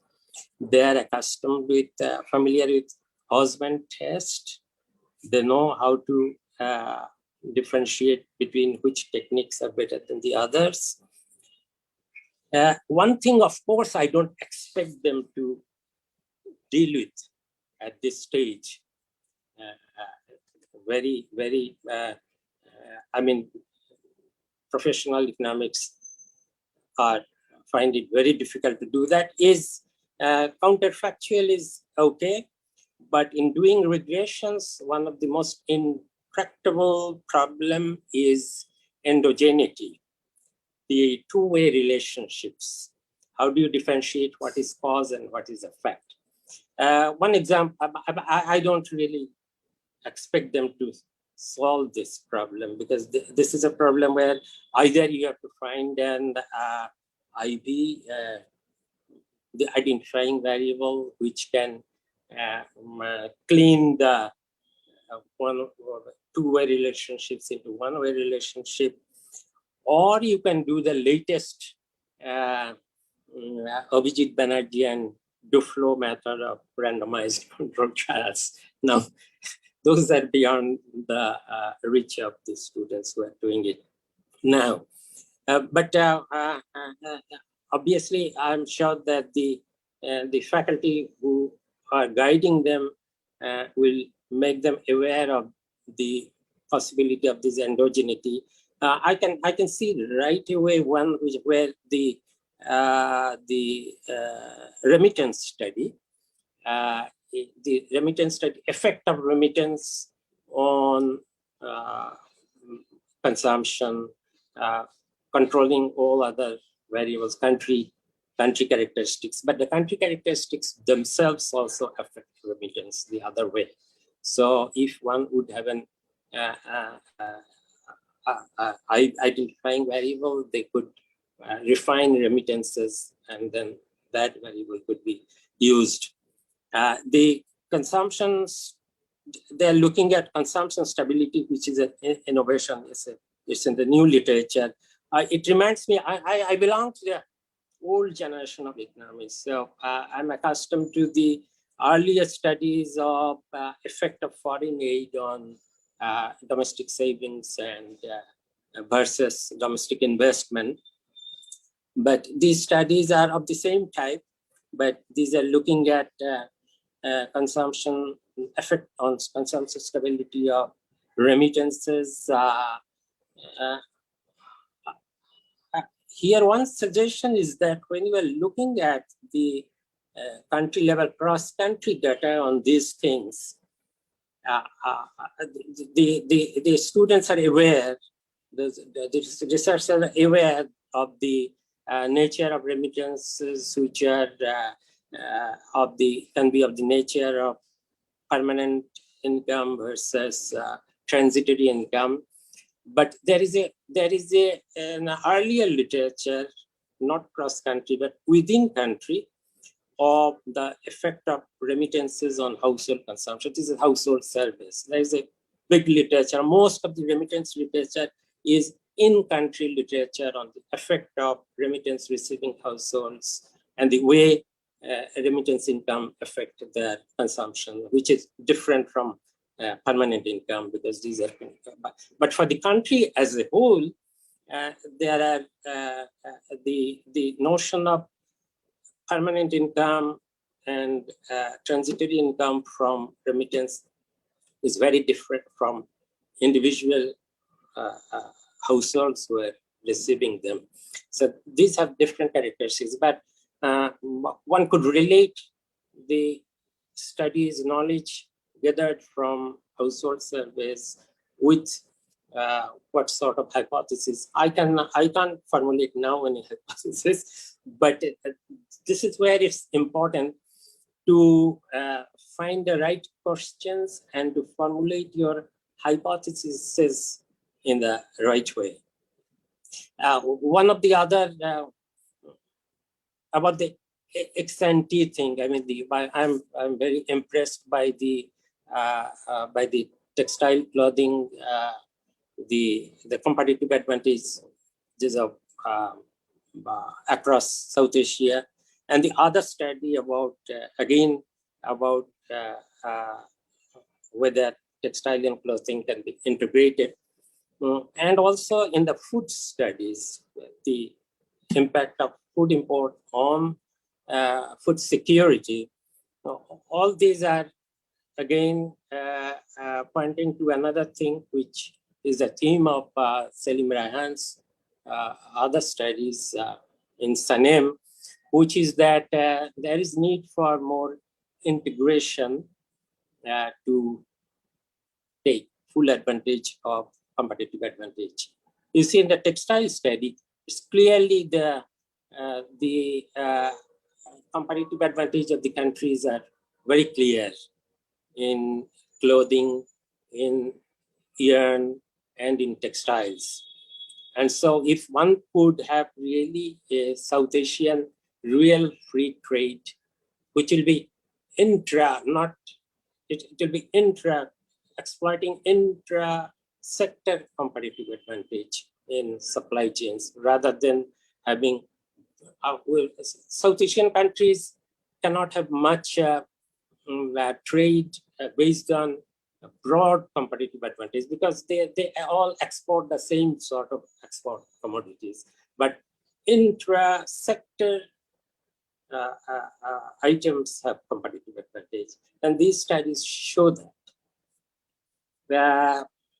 About the counterfactual in this study on textile competitive advantage, I was looking at why Bangladesh suddenly leapt up in clothing competitive advantage beyond India. The reason, that's why you see you have to, in counterfactual, comparing it counterfactual, you have to be alert about many other factors, because there are so many other disturbing factors, the noise, except besides what you are taking into account. The reason I think there is that MFA was gone in around 2005, and everybody suspected that Bangladesh was benefiting from MFI quota. But actually what happened is that after MFI was lifted, Bangladesh was a gainer. So it means that there was a latent competitive advantage which was not being fully exploited by MFA because of the MFA. So that explains that leap beyond 2004 of Bangladesh beyond India. There are many examples like that. I mean, my point is that we are when we apply regressions to find counterfactuals, then we should apply ourselves to see what are the things we can take care of by our econometric methods, which are now much more developed than when we were students. You have so many more packages, techniques, but beyond those techniques, there are real issues, and one should have insights into those issues when you interpret those techniques. This I say because in our days when we were students, since we didn't have so many econometric toolboxes, we had to, first of all, find out what would be the appropriate hypothesis, because there are so few econometric tools we can use. And then again, to have insights about what would be the errors from those toolbox. Now, there is a problem nowadays that there are so many econometric programs. You can run it in computer. And sometimes students, I'm not criticizing you. This happens with all the entire economics profession, is that when we are doing econometric studies, we apply those programs and use data, and the results come out. But within that black box of programs, there are many things which are happening, which are causal relationships. I mean, some of the causal relationships are lost when we get the end result from the data we get in. One example would be, I'm not again criticizing, would be when we were looking at trade disruptions on food security within the country. And here there are two stages. Trade, first of all, trade restrictions and trade disruptions have an effect on stability of food prices and food availability within the countries. But there are each country within its own policy package. They have their own policy of food stocks, food procurement, food pricing, and so on. So these two interact. And at one time, World Bank was saying that why do you need to have security food stocks of essential foods? Why do you have to protect and give special preferential treatment to staple food crops? Why not instead rely entirely on take advantage of foreign trade? But then we realize that foreign markets itself can be very volatile. And if you entirely depend on foreign markets, then particularly rice market, which is one of the staples in most of our South Asian countries, rice market, international rice market is much more volatile than the domestic markets. So if you don't have some stability measures within the country, depending and opening up and depending entirely on foreign trade in food items is a very risky proposition. World Bank itself has gone back from that. And the COVID crisis has highlighted that when there is disruptions in foreign trade and supply chains, that problem will be even much more accentuated within the country. Now, I have talked too much. I really congratulate.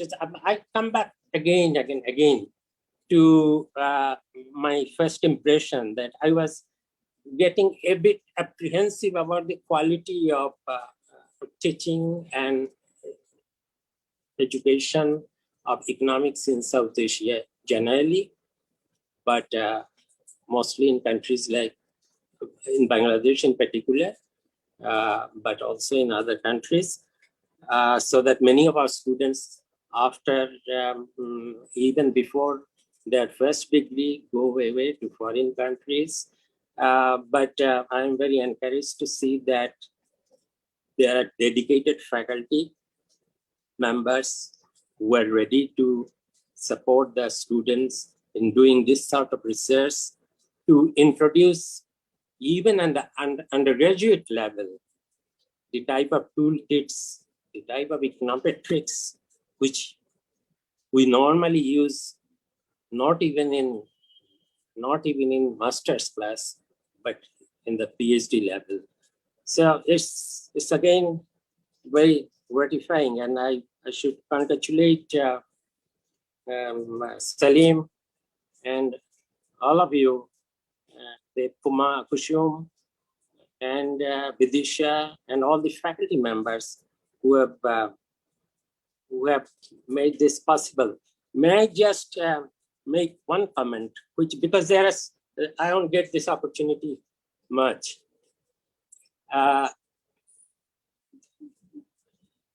The budding researchers and of economics, you should know that I started from the fact that knowledge in economics and other discipline is created in the Western university, in the top universities, and they do that gatekeeping and agenda setting role. But don't forget that some of their best ideas, which got Nobel Prize, are from observation of markets and institutions in our type of economies. Ekelov, you know the markets for lemons, and Stiglitz, both of them were given Nobel Prize in, I think, 2008 for markets with imperfect competition. Now, both of them, Ekelov started his, although market for lemons, lemon is used car, but actually he was referring to markets for products in informal markets in developing countries where bad quality items drive away good quality items. Stiglitz directly dealt with rural markets. Elinor Ostrom in institutional economics was the first, was she the first female economist to get a Nobel Prize? I think so. He got his idea from Nepal's traditional community-based irrigation system. So you can think about that beyond the textbook, even simple supply-demand market model, which is a lifeless model, when you start to apply it to your surroundings, then you are luckier than students in developed countries, because they don't have such a variety of institutions and markets. They're all standardized. Shabana Azmi, you are familiar with Shabana Azmi once said, commented in a different context, that India lives simultaneously in 3 centuries. This is true of economics also. Our economic systems have huts and bazaars, which dates back to centuries back to the modern shopping malls. So you have so much, and the institutions of markets, all markets. I mean, we forget that. I mean, we start in our textbook, that's our deficiency. We start from textbook, supply and demand is everything, and then cost cap, supply cap, and so on. We forget that how the market operates. All markets are embedded in a socio-cultural norms of behavior. And there are some moral boundaries within which all markets are set, behavioral norms.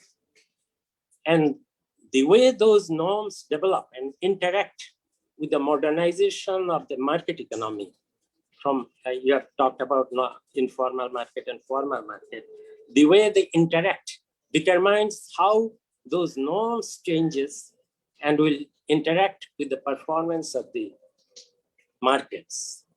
Most economists, even all Nobel laureates, agree that after all these years, we don't know why countries like Bangladesh could not prosper that much, or Pakistan could not do what South Korea did, starting with the same base level in 1960. The Chinese leader, Xi Jinping, said that you have to fill stones when you walk on the river, which means you have to learning by doing. Robert Solow said the same thing, that you grope your way, so that there is no formula for development. That's why I stress that you should look around, and the problems of why we are still developing countries and why developing countries are already developed is because there must be certain things which we do not yet understand fully. Can I, Dev Kumar, can I finish by doing one advertisement for my own book?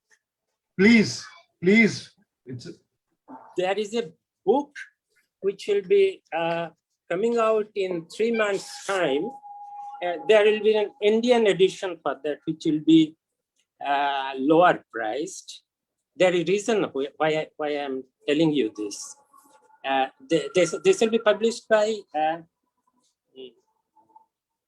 oh my God, Routledge. They will have an Indian edition, which will be cheaper. Now, that's called Markets, Morals, and Development, rethinking economics from the developing country perspective. I'm not advertising the book. What I'm saying that there is a blurb which has been written by Kaushik Boshu. The book will be published after, it will be available after 3 months, but it's there in all the websites. And Kaushik's comments, which is very, which is very generous. It really doesn't describe my book. It in fact describes his own books, which is motivated by the same thing, same goal, which is that I tell you what he said. That's why I am referring to this book. He said that, this is his blurb about my book. At the same time, short and sweeping, this short book by Wahiduddin Mahmud is a remarkable survey and critique of modern economics. What makes the book special is the author's novel perspective that it is possible to break tradition and write a full description of economics using the developing country as a template, because such countries capture a broader canvas of life, from the informal bazaars to modern malls to financial markets, with allusions to literature, psychology, anthropology, and sprinkled with illustrations from Bangladesh, India, that's blah, blah, blah, blah.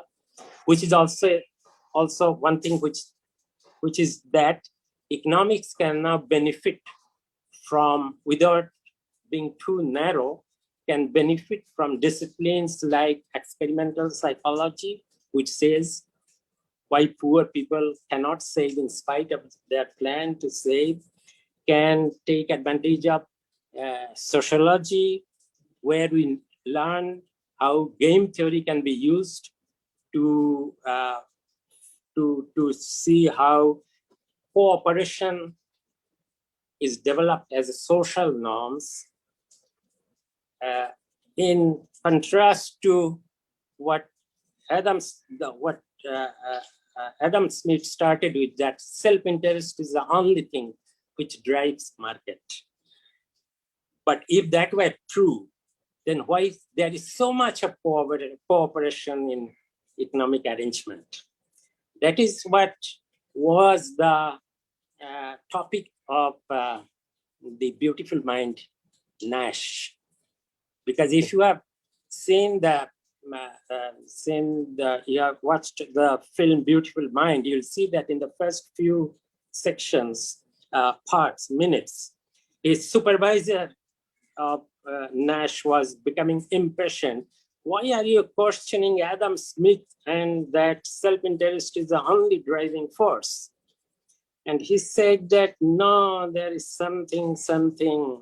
If my self-interest, my action affects other self-interest, then there is some conflict between the two interests. And unless there is cooperation, we don't get the maximum. He was groping around that. In his second year, he got it. And his supervisor said that you will get a Nobel Prize. Not only that, you will do your thesis. Okay, I said so much. But again, thank you so much for inviting me, Salim. Salim is always very generous to me because he was my student. And it has been more of my privilege, much less than yours, that I have got an opportunity to exchange views with you and to learn that economics students are actually doing so well across our countries, which makes me very hopeful, very optimistic. Thank you so much. Thank you, Professor Mahmood. It was a pleasure hearing you speak about various nuances of development, developing country economics. I'm sure our students would have taken it, would have learned a lot from hearing to you. As I had initially said, this is once in a lifetime opportunity to hear our renowned scholars of the region and to know about their work, their commitment to the profession. Thank you so much. I would now hand over to Salim to conclude the session and make some announcements. Thank you so much, Professor Das. And it was so inspirational to hear, Professor Mahmood's, always, as always. So, and thank you. I think it was a great opportunity for the students also who participated, and not only for the students, but I think the faculties, they also gained quite a lot.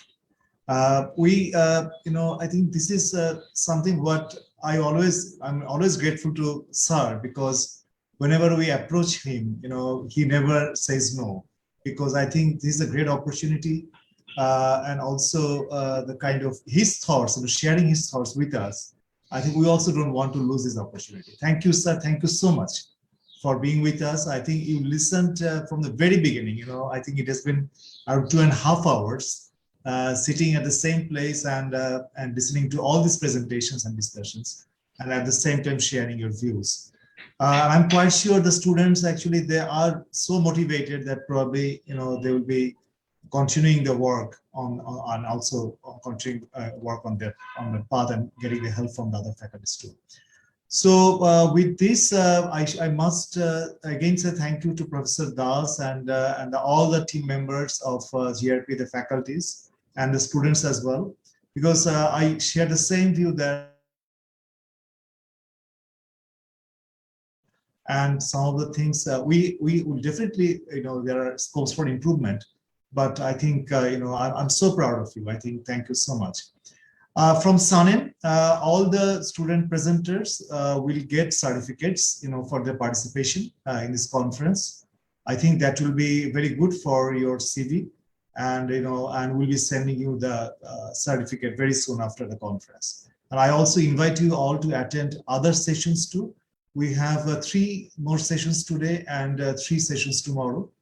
And with this, I'd like to conclude officially this session. Thank you.